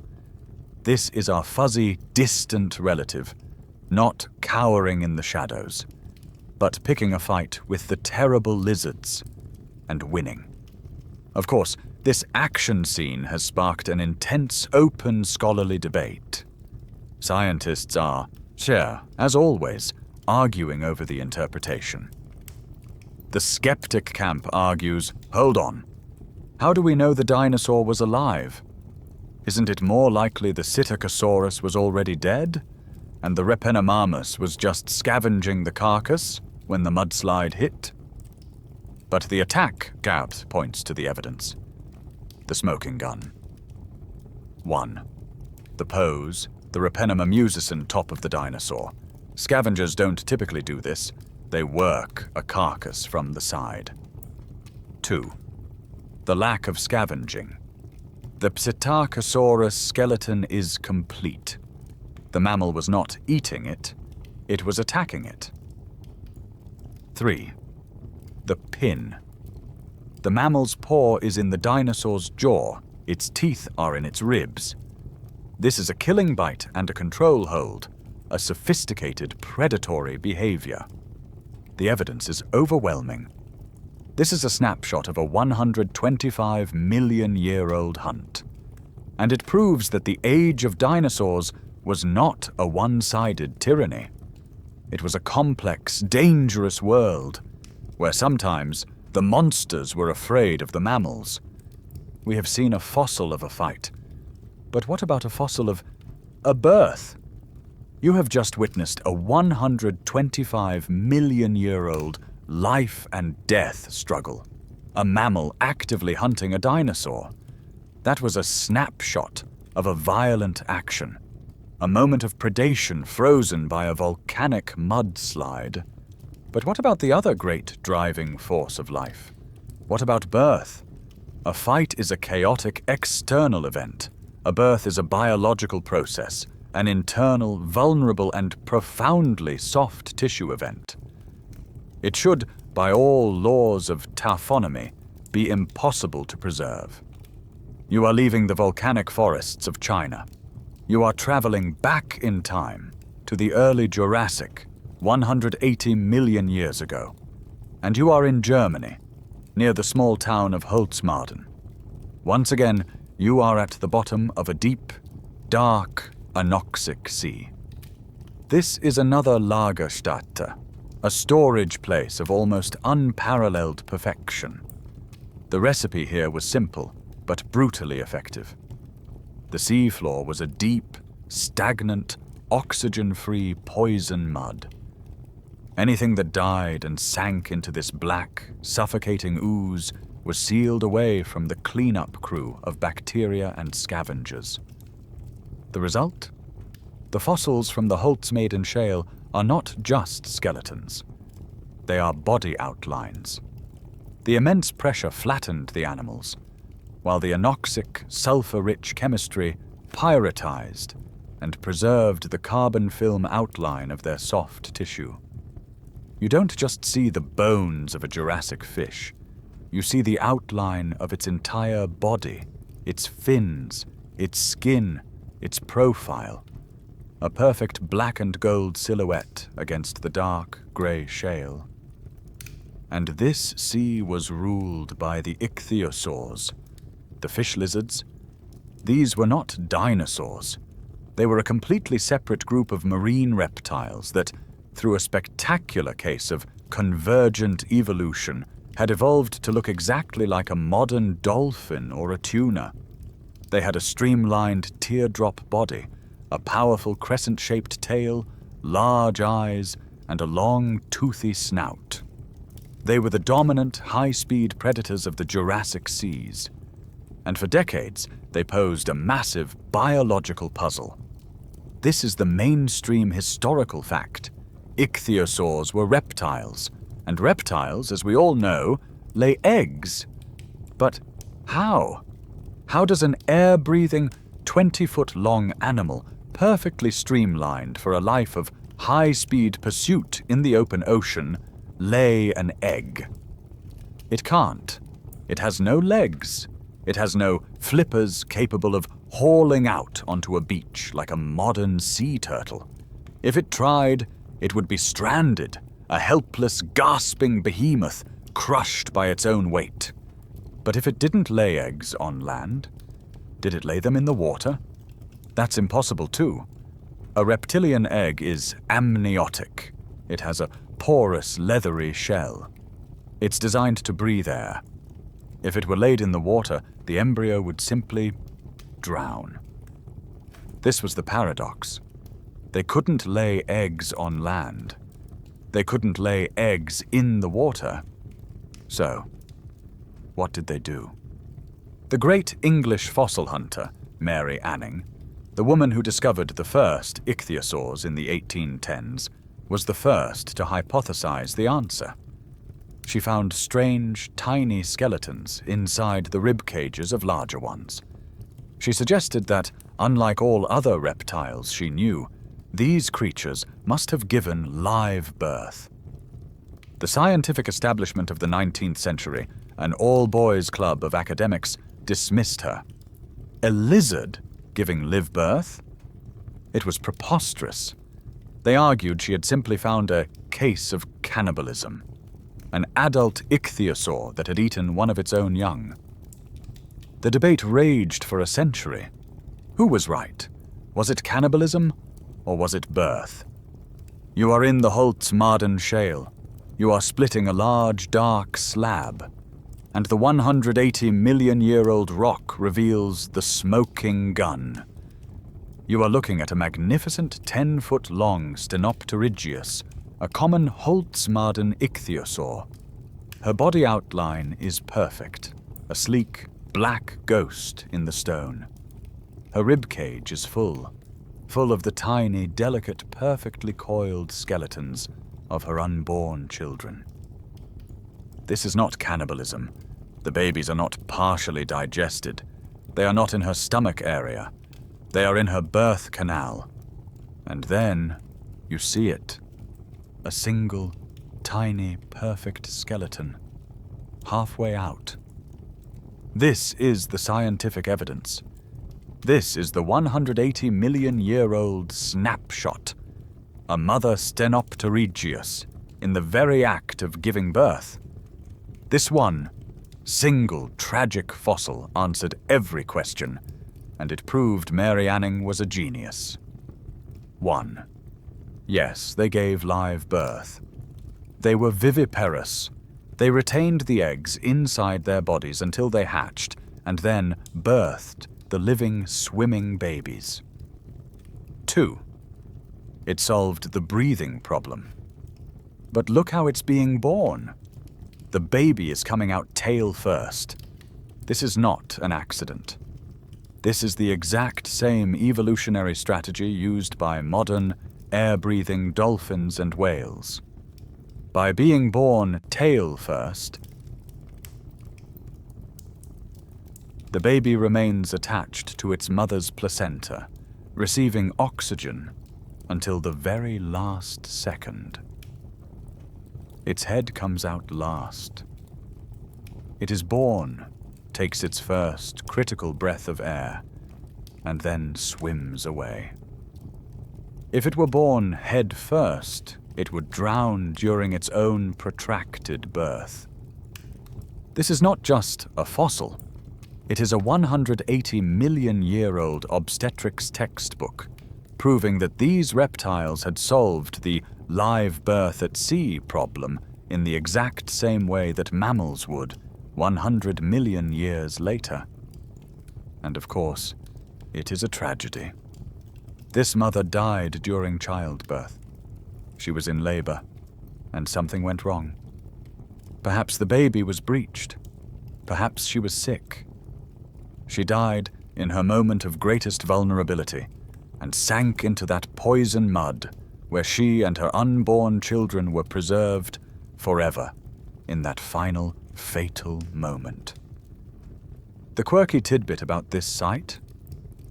These fossils, these perfect black and gold 180-million-year-old sea dragons, are so common in the Holtzmaden Shale that for centuries local villagers, not knowing what they were, used them as building materials.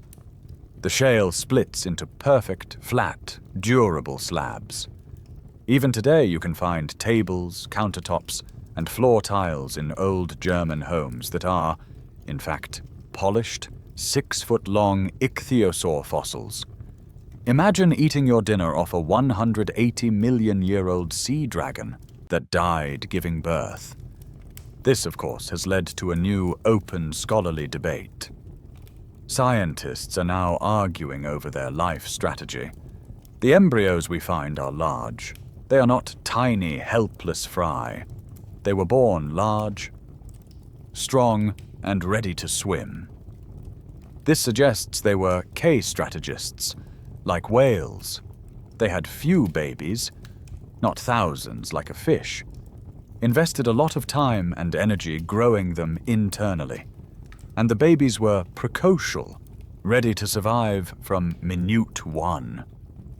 We are, thanks to this one snapshot, not just seeing a fish lizard. We are seeing its motherhood. You have just seen the 180-million-year-old smoking gun of live birth. The stenopterygious mother, dying with her tail-first baby, proved that ichthyosaurs were viviparous, just like modern dolphins.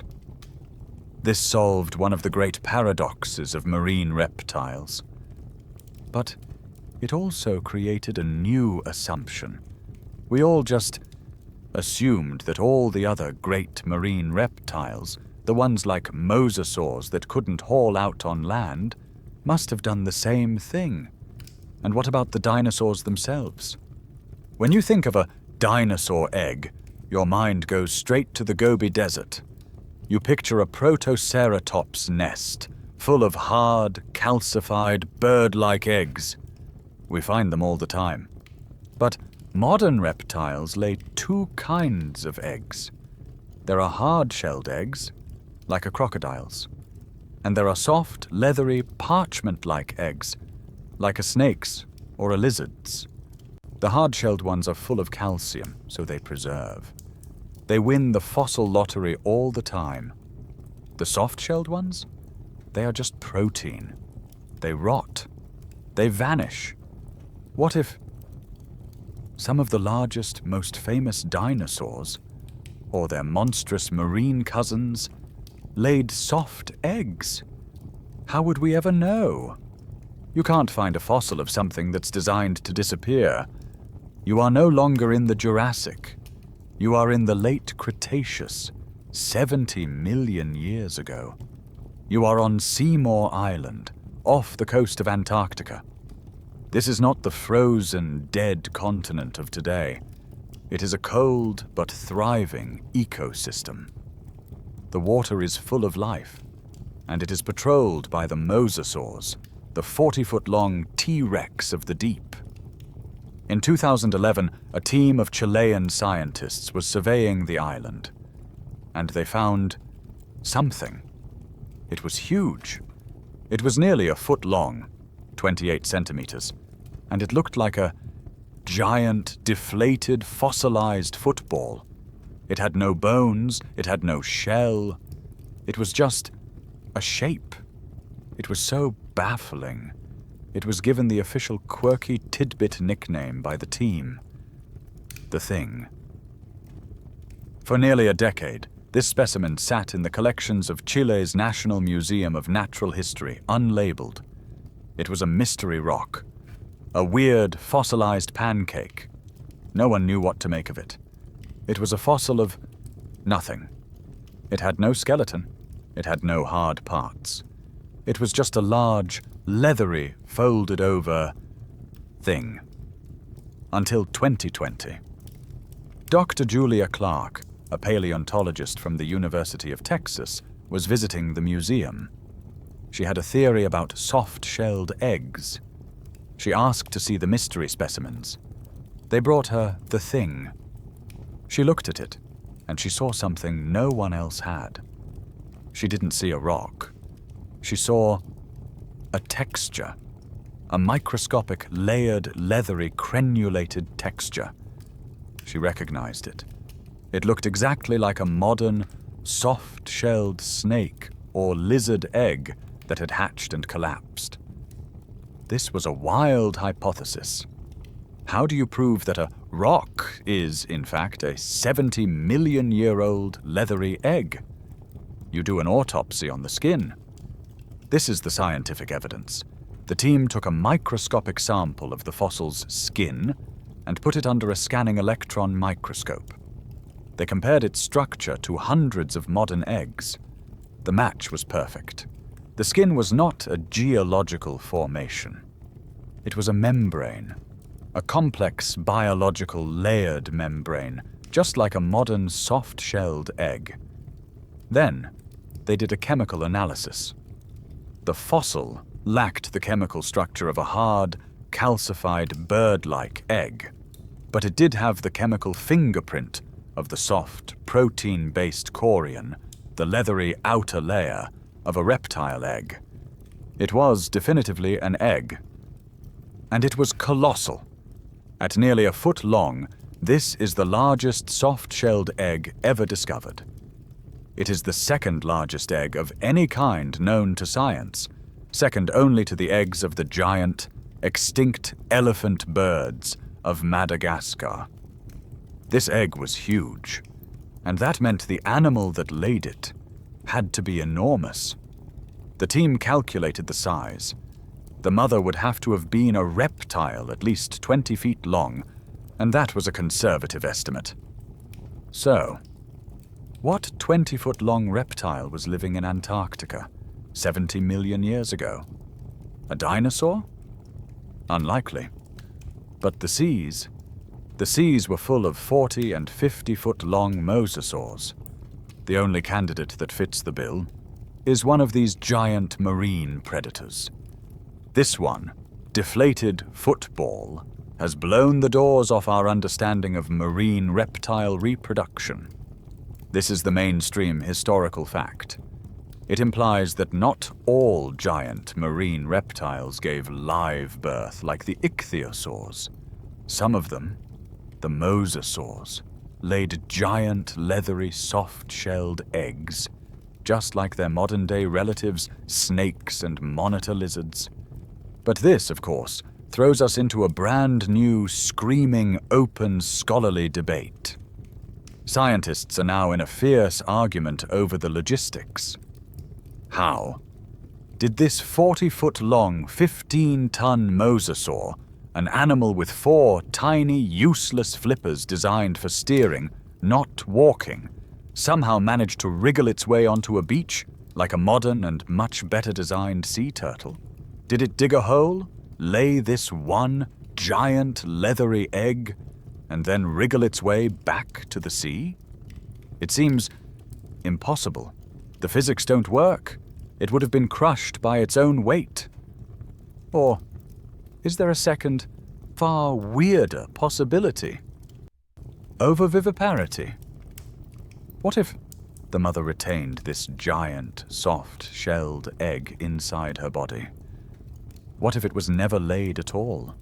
What if the baby developed inside this leathery, shell-less sac and then hatched internally, allowing the mother to give live birth to the baby, just like the ichthyosaur?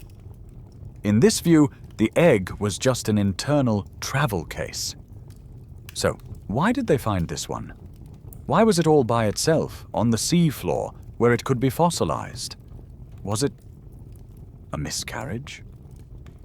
Was it a failed, unfertilized dud that the mother's body simply expelled?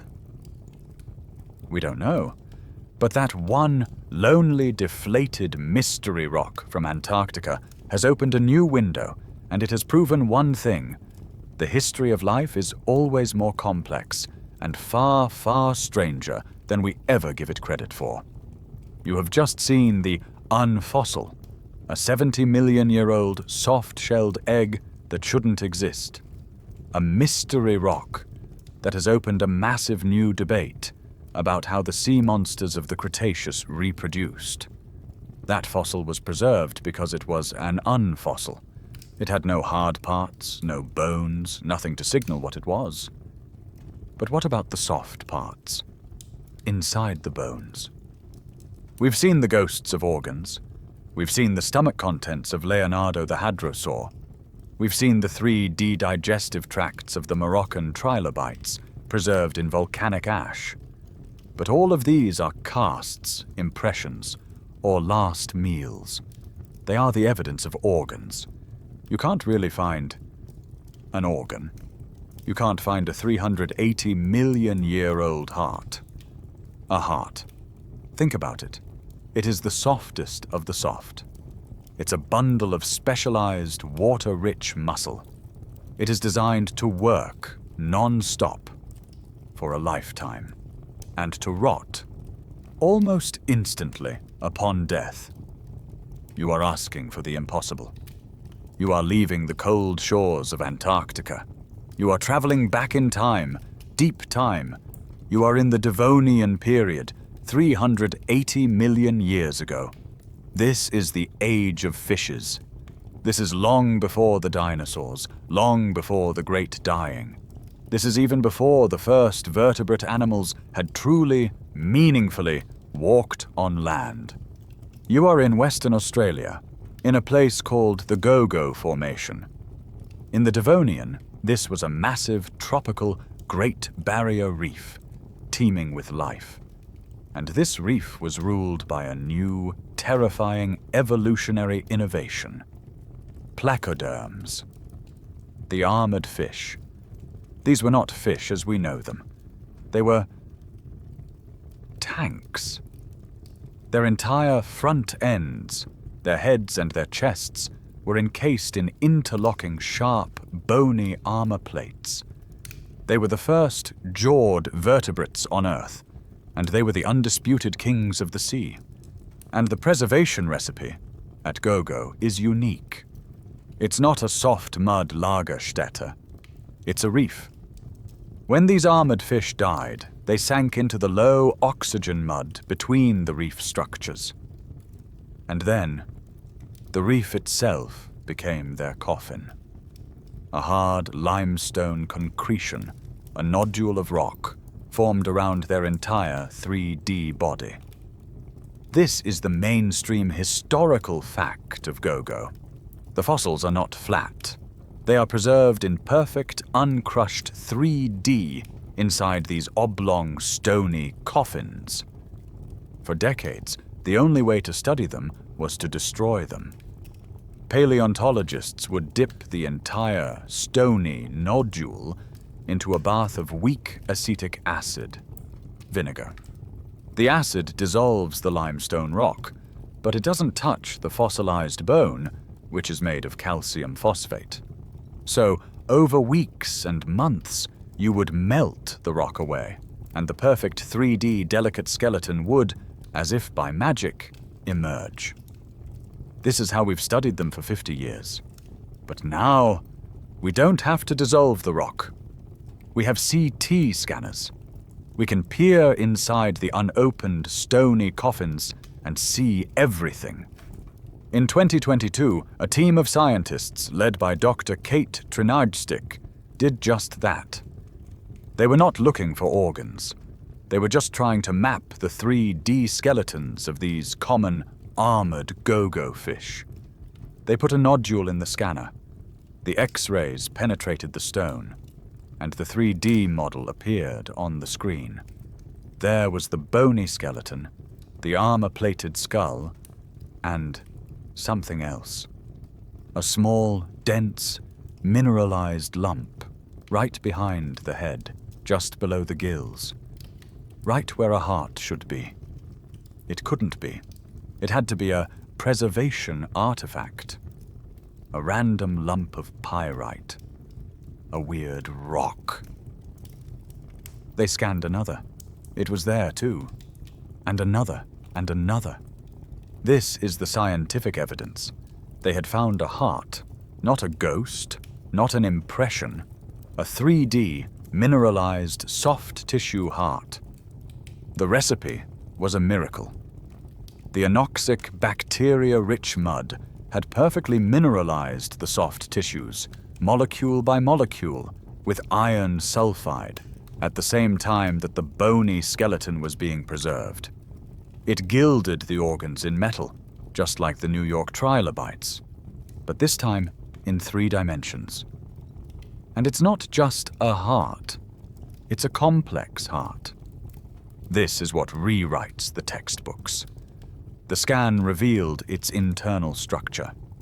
It is an S-shaped organ with two distinct separate chambers, a muscular ventricle on the bottom and a thin-walled atrium on top.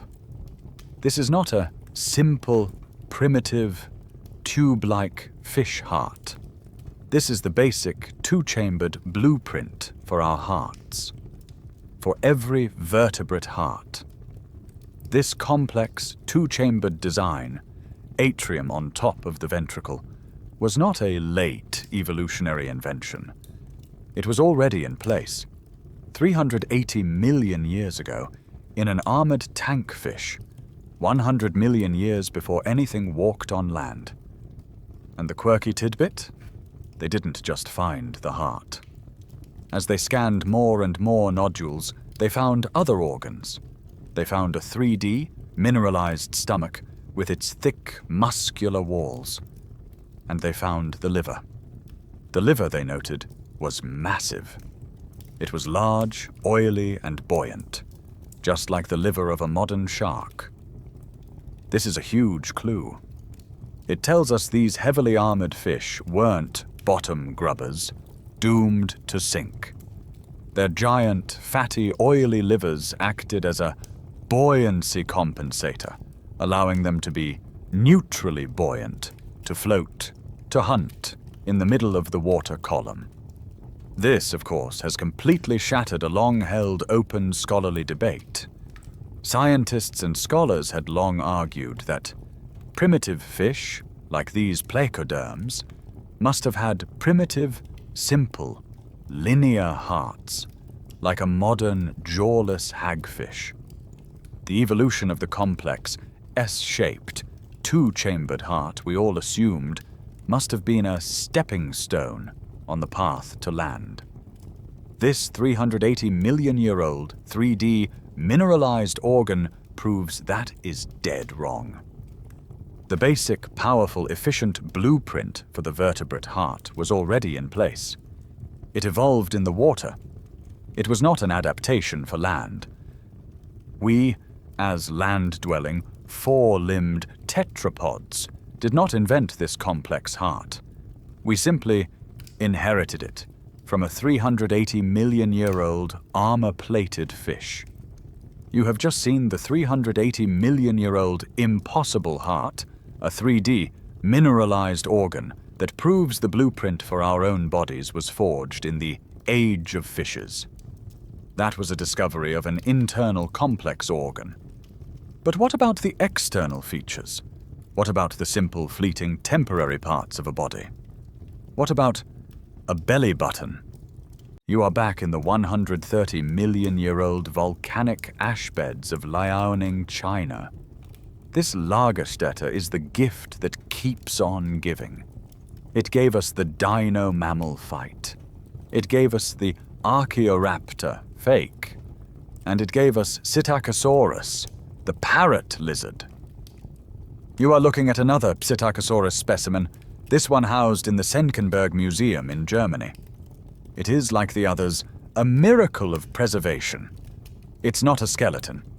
It is a body, flattened and preserved in the finest, most microscopic volcanic ash. This recipe for preservation is like a 130 million-year-old photograph. The ash was so fine that it captured everything. It preserved the outline of the animal, its muscles, its skin.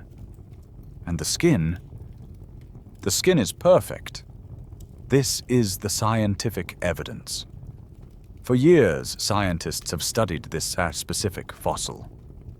It is, as a mainstream historical fact, the very specimen that first showed us that Psittacosaurus had a mane of long, hollow, bristle-like quills on its tail, proving that proto-feathers were not just for meat-eaters, but had evolved in plant-eaters as well. But in 2022, a team of paleontologists, led by Dr. Michael Pittman, decided to look closer. They weren't just looking at the obvious things, like the bristles or the beak. They were looking at its belly. They used a cutting-edge technique called laser-stimulated fluorescence, LSF. This is a high-tech black light for fossils. They bathe the specimen in a high-intensity laser, and the different minerals and preserved organic chemicals glow in different specific colors. It's a way to see invisible soft tissue, patterns, and details that are completely hidden in normal light. And when they lit up the Psittacosaurus's belly, there it was. A thin, faint, linear line on its abdomen, right where a belly button should be. This was not a scar. It was not a random fold in the skin. The LSF imaging showed it was a distinct anatomical feature. The scales around this line were different from the scales on the rest of the belly. They were smooth, small, and interrupted, exactly like the umbilical scar you see on a modern crocodile or alligator.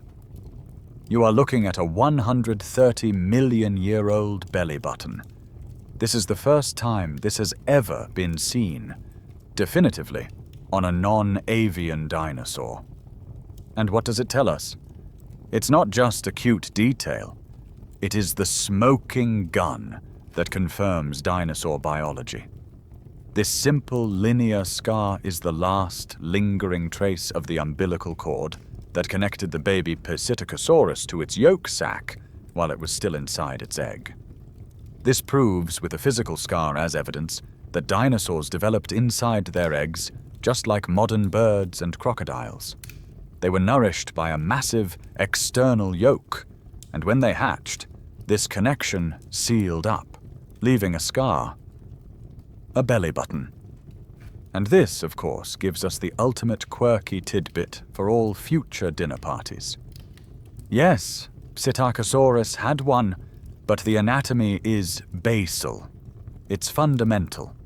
That means all dinosaurs must have had one, which means you can now, with complete scientific confidence, state that a 40-foot-long Tyrannosaurus rex, the most terrifying predator on Earth, had a belly button. This discovery is a perfect example of how an open scholarly debate gets settled. For a century, paleontologists had just assumed this. It was a common-sense argument. Well, birds, who are dinosaurs, have an umbilical scar when they hatch. And crocodiles, their closest living relatives, have one. So, dinosaurs probably had one, right? It was a perfectly logical inference, but it wasn't proof. There was no fossil. It was an armchair debate. And then, this one, perfect ash-entombed fossil lit up by a laser, turned that 100-year-old, probably, into a fact. The belly button was not a guess. It was a feature. This fossil gave us the physical evidence of how dinosaurs were born. But what about how they looked? What about their color? You have just seen the 130 million-year-old impossible scar, a dinosaur's belly button. That fossil, a Psittacosaurus, was preserved in the fine ash Lagerstätten of Liaoning, China. And you'll remember, that same specimen was the one that showed us the long, porcupine-like bristles on its tail. For a long time, those bristles were a one-off, a total freak, a weird plant-eating dinosaur that had quills? It didn't make sense. To understand what was really happening, we have to go back to the first fossil that broke the mold. The one that, in 1996, kicked off this entire paleontological gold rush in China. The specimen that stared the world in the face and challenged 150 years of scientific dogma. You are in that same Liaoning formation. You are looking at a slab of shale, and on it is a small, 3-foot-long, 2-legged, meat-eating dinosaur. A theropod. It's a relative of Velociraptor and T-Rex. It's called Sinosauropteryx. It's a beautiful skeleton, but it's not the skeleton that matters. The skeleton is surrounded by a halo. This is not a preservation artifact. This is not frayed collagen. This is the unmistakable carbon film ghost of a pelt. The animal was covered, from the tip of its snout to the end of its very long, stiff tail, in a thick, dense, fuzzy coat. This was not skin. This was proto-feathers. When this fossil was announced, it started a war. The birds are not dinosaurs camp, the scientific old guard, fought viciously against it. They claimed it was a fake. They claimed it was skin fibers. They claimed it was anything but feathers. Why? Because this animal was a theropod. And if it had feathers, then the birds at dinosaurs camp had just found its smoking gun. For over a decade, the argument was just visual. It looks like fuzz. No, it looks like collagen. It was a stalemate, an argument over a fuzzy ghost. Until 2010. A team of paleontologists, led by Dr. Mike Benton, decided to stop arguing over the fuzz and start analyzing it. They put a microscopic sample of this 125-million-year-old carbon film fuzz under a scanning electron microscope, SEM. This is the scientific evidence. Under 50,000 times magnification, the fuzz was not just soot. It was structured. The black carbon film was packed with millions and millions of tiny, fossilized, oblong and spherical packets. They were melanosomes. This is the Rosetta Stone of fossil color. Melanosomes are the microscopic, pigment-filled organelles inside a cell that create color. They are, in effect, 125-million-year-old paint chips. And they are so durable, they can fossilize. And here is the key. Their shape dictates their color. Long, thin, sausage-shaped melanosomes, eumelanosomes, create black and gray. Small, round, meatball-shaped melanosomes, phaeomelanosomes, create reddish-brown and ginger. The scientists scanned the entire fossil, mapping the paint chips. And for the first time in 125 million years, the true living color of a dinosaur emerged. This is the mainstream historical fact. Sinosauropteryx was the first non-avian dinosaur in history to have its colors scientifically reconstructed, and it was fabulous. Its body was covered in the meatball-shaped phaeomelanosomes. It was a bright, ginger-colored animal. But the real shock was its tail. Its long, stiff, balancing tail was not one color. It was striped. The fossil showed clear, alternating bands of dark eumelanosomes and light phaeomelanosomes. This dinosaur had a bright, ginger-colored, raccoon-like tail with reddish-brown and white stripes. This brings us to the quirky tidbit, which is, in fact, the most profound discovery of all. What is the function of a brightly colored, striped, pom-pom tail on a small, fuzzy, ground-running dinosaur? It has zero aerodynamic function. This fuzz could not be used for flight. It has some function as insulation, but a bright, striped pattern? That is not for keeping warm. Its only possible function is display. This is a billboard. It's a look at me signal. It's a flashy pom-pom to wave at a rival or to attract a mate. And this one ginger-striped tail settled the single greatest, most bitter open scholarly debate in all of paleontology. Why did feathers evolve? For 150 years, ever since Archaeopteryx was found, the assumption was feathers are for flight. Sinosauropteryx proved that is dead wrong. This was the smoking gun. Feathers evolved first. They evolved long before flight. They evolved for two reasons. One, insulation, the fuzz, to keep a warm-blooded animal warm. Two, display the bling to show off. Feathers in their original primitive form were not wings. They were blankets and billboards. Only much later, perhaps 50 million years later, did evolution co-opt these flashy, insulating structures. They became longer. They became stronger. They became stiffer.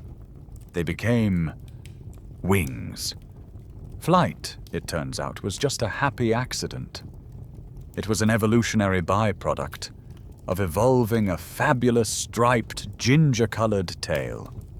This discovery opened the floodgates, but it also posed a new problem.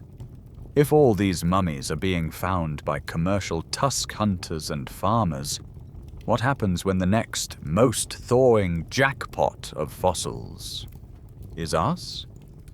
You have just seen the 125-million-year-old smoking gun that proved feathers were for display, not for flight.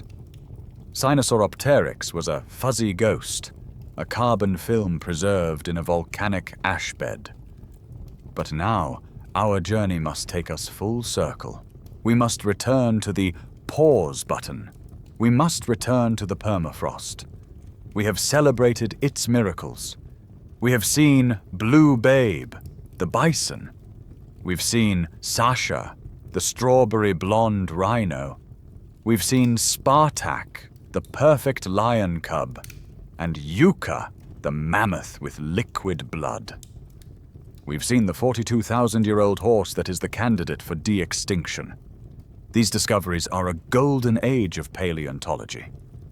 But we have to ask the most important question of all. Why? Why now? Why, after 40,000 years of being locked in the ice, are all these mummies suddenly appearing? You know the answer. It's the central terrifying reality of our time. The permanent frost is no longer permanent. The Arctic is warming at twice the rate of the rest of the planet. Our global climate is heating up, and the 40 million square kilometer freezer that held the Ice Age is thawing. This is the great dark paradox of our moment. The single greatest catastrophe for the future of our planet is the single greatest boon for understanding its past. We are in a gold rush, as we've said. But this is not the gold rush of the 1840s, where the gold would wait. This is a race against time. This is the central, terrible problem. When a mammoth tusk hunter finds a frozen lion cub, he has not discovered it. He has, in fact, found it at the very last second. The moment that 40,000-year-old, perfectly preserved flesh hits warm air and oxygen for the first time. The clock that was paused for 40 millennia starts again. The cleanup crew of bacteria, the ones that were frozen solid, wake up. Modern bacteria, fungi, and maggots arrive. That perfect, pristine mummy, which held the secrets of the Ice Age, will rot. It will turn to a green, fuzzy, unrecognizable slurry, and vanish in a matter of months, or even weeks. The tusk hunters and the scientists are not discovering a treasure trove.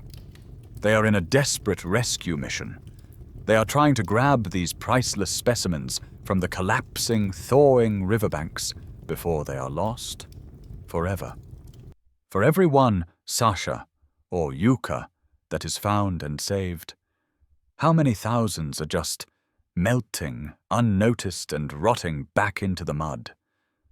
We will never know. This is the dark side of the thaw. We are losing this ancient library, even as we are just discovering it. But the true danger, the Pandora's box of the permafrost, is not about what we are losing. It's about what we are releasing. The permafrost is not a sterile freezer. It's not just frozen mud. It is a vast, frozen graveyard. It is a 40 million square kilometer cemetery, packed with the frozen, unrotted bodies of billions of animals and plants, and with everything that was inside them when they died. The permafrost is, in fact, the single largest and most perfect microbial storage facility on Earth.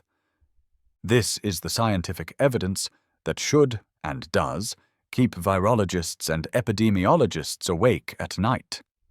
In 2023, a team of scientists, led by a Dr. Jean-Michel Claverie, traveled to Siberia. They took samples of the 48,500-year-old permafrost. They took it back to their lab, a high-containment clean room. They thawed it, and they put it in a petri dish with an amoeba, and the amoeba died. Under the microscope, they saw them. Viruses.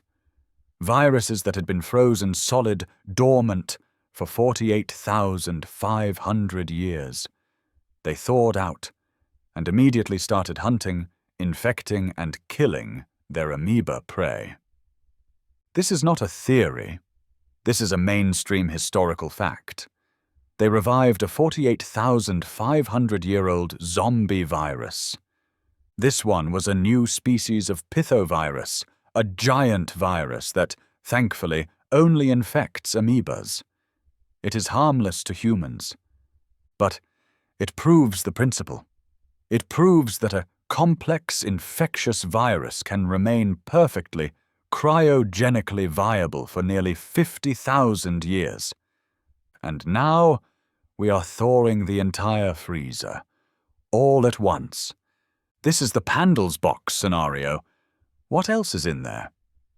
This brings us to the quirky tidbit, which is not quirky at all. It's a terrifying medical cold case. In 1918, the Spanish flu killed 50 million people. It was the deadliest pandemic in human history.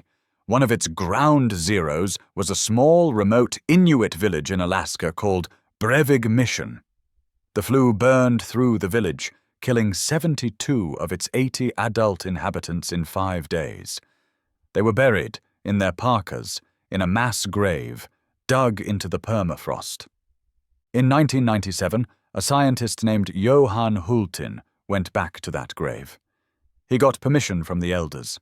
He dug into the frozen ground, and he took a tissue sample from a woman who had been frozen solid for 79 years. From that one, frozen, permafrost mummy, he recovered the complete, intact, viable RNA sequence of the 1918 Spanish flu virus. This is what allowed us to reconstruct that super virus. But it also proved, definitively, that the permafrost is a perfect viral reservoir. What about other graves? What about the 300-year-old permafrost graves of smallpox victims in Siberia? What about the graves of animals that died of anthrax? This is not a theory. In 2016, a heatwave in Siberia thawed a 75-year-old reindeer carcass that had died of anthrax. The bacteria woke up, infected the local reindeer herd, and killed a 12-year-old boy. It was the first anthrax outbreak in the region since 1941. What about viruses that we have never met? Paleoviruses that infected Neanderthals, or mammoths, or us 50,000 years ago, for which we have zero modern immunity. This is the great, terrifying, open scholarly debate of our time. Scientists are in a desperate argument. What is the real risk? Is a permafrost pandemic a low-probability science fiction fantasy? Or is it a genuine, ticking existential threat? Are we, in our hubris, thawing out our own ancient, forgotten executioners? And to add one final, horrifying layer to this, it's a feedback loop. The permafrost doesn't just hold viruses, it holds carbon. It holds the frozen, unrotted remains of trillions of tons of plants and animals. That is carbon. And when the permafrost thaws, the cleanup crew wakes up. The bacteria eat that 40,000-year-old mush, and their metabolic process, their exhaling, releases methane. Methane, as a greenhouse gas, is 80 times more potent at trapping heat than carbon dioxide. So, the permafrost thaws. It releases methane. The methane heats up the planet, which thaws more permafrost. This is not a loop. It is a spiral. It is a runaway, self-accelerating time bomb of our own making. We are in a race to save the mummies of the past, and we are in a race to prevent the mummies of the future. We have come to the end of our journey, a journey through a 500-million-year-old photo album. We have seen the impossible snapshots of life. We saw the alien creatures of the Burgess Shale, 2D carbon ghosts flattened in anoxic mud. We saw the 3D trilobites of Morocco, Pompeii statues cast in volcanic ash. We saw the New York trilobites, gilded in fool's gold. We saw the oldest mummy, the leathery Lystrosaurus, baked by a Triassic sun. We saw Leonardo, the hadrosaur, a dinosaur roadkill, pickled in a mudslide, his last meal still in his gut. We saw the pliosaur's skull, its 150-million-year-old teeth still sharp enough to cut. We saw Tollund Man, the 2,400-year-old murder victim, perfectly tanned in a peat bog. We saw the frozen menagerie from the thawing permafrost, the blue bison, the strawberry blonde rhino, the perfect lion kittens, the mammoth with liquid blood, and the 42,000-year-old horse that may, one day, be born again. We saw the 99-million-year-old dinosaur tail, bleeding in its amber tomb. We saw the opposite bird hatchling, born with the wings of an adult. We saw the screaming prince condemned by his own unclean mummy. We saw Utsi, the 5,300-year-old cold case, solved by an arrowhead in his back. We saw the fish within a fish, an 87-million-year-old story of gluttony. We saw the dino-mammal fight, a 125-million-year-old action scene. We saw the ichthyosaur mother dying as she gave birth. We saw the 380-million-year-old heart, a 3D mineralized organ that proves our heart was born in the age of fishes. And we have seen the Pandora's box of the permafrost, the zombie viruses, and the methane bomb that we are now, in our own time, releasing. Each one of these discoveries is a miracle, a 1-in-a-billion lottery ticket, a perfect recipe of ash or mud or ice or resin or chemistry that paused the clock of decay. Which brings us in the quiet of this late hour to one final, lingering question. We are now living in our own geological age. They call it the Anthropocene, the age of humans. We are the new asteroid. We are the new supervolcano. We are the single greatest force for change on the planet. So, what perfect fossil will we leave behind? When the paleontologists of the far, far future, 10, 50, or 100 million years from now, dig down into our thin, strange geological layer, what mummy will we have made?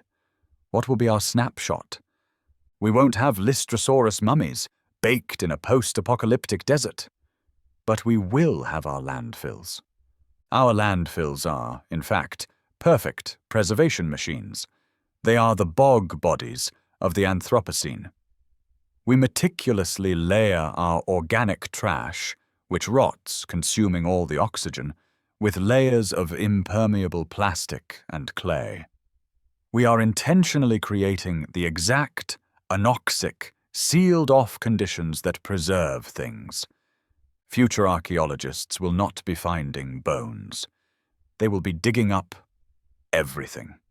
They will find 50-year-old hot dogs that are still recognizably hot dogs. They will find newspapers they can still, theoretically, read. Our snapshot will be our own, perfectly preserved, compacted garbage. They won't find 99-million-year-old amber, but they will find our amber, plastic. Our plastic is the new, perfect entombment resin. It is durable. It is inert. It will last for millions of years. And we have already begun the preservation process. Future scientists will find the mummies of our age, a sea turtle, perfectly preserved, inside a six-pack ring, a sea bird, its stomach mummy, filled with brightly colored bottle caps. Our snapshot is a tomb of our own, indestructible petroleum-based resin. And our permafrost? We have those too. A mainstream historical fact is that we are intentionally creating our own permafrost mummies. High on a frozen Arctic island, we have built the Svalbard Global Seed Vault. It is a concrete bunker, a doomsday vault, drilled into the permafrost, and it is designed to hold the frozen, mummified seeds of every crop on Earth, a backup of our food supply, preserved, just in case we fail. This, of course, has led to the great open scholarly debate of our new age. What will be our index fossil? When future geologists look at our layer, what one single global fossil will they use to say, "Ah, this is the Anthropocene"? For 160 million years, it was the dinosaur. For 270 million years, it was the trilobite. For us? Scientists are now arguing that our index fossil, the Lystrosaurus of our time, will be the chicken bone, the broiler chicken. We have, in just 70 years, so completely and totally altered this one species. We have bred it to grow so fast, so unnaturally, and we eat so many of them, over 65 billion a year, that their small, light, specific, and unnatural-looking bones are now the single most common and most globally distributed fossil on the planet. They are in every landfill, on every continent. The age of dinosaurs gave way to the age of mammals, and we, in our wisdom, have turned it into the age of chickens. And perhaps the most durable fossil of all, the quirky tidbit that will outlast us all, is the one we sent away. The Voyager Golden Record. 2 golden phonograph records, strapped to the side of 2 lonely probes, now drifting in the blackness of interstellar space. On it, our snapshot, our sounds, our music, our greetings, our biology. It is a 12-inch gold-plated message in a bottle, a fossil of our existence that will likely outlast our planet, our sun, and the Earth itself. And so, our journey through the fossil lottery ends. You can close your eyes now. We have seen the mummies. We have seen the ghosts in the stone, and we realize they are not just data. They are not just specimens. They are stories. They are tragedies, frozen in time. The ichthyosaur mother dying in childbirth. The perfect frozen lion cubs huddling for warmth in a den that became their tomb. The Repanomamos locked in a fatal 125-million-year-old embrace. Utsi, the Iceman, bleeding out, alone on a frozen mountain pass, his 5,300-year-old murder unsolved until our generation. These roadkill mummies are not monsters. They are a tangible, physical link, a time travel that connects our world to the worlds that are lost. They are a profound and deeply humanizing reminder that our own warm, familiar, modern world is just another snapshot, just another thin geological layer waiting to be buried, waiting to become someone else's deep time.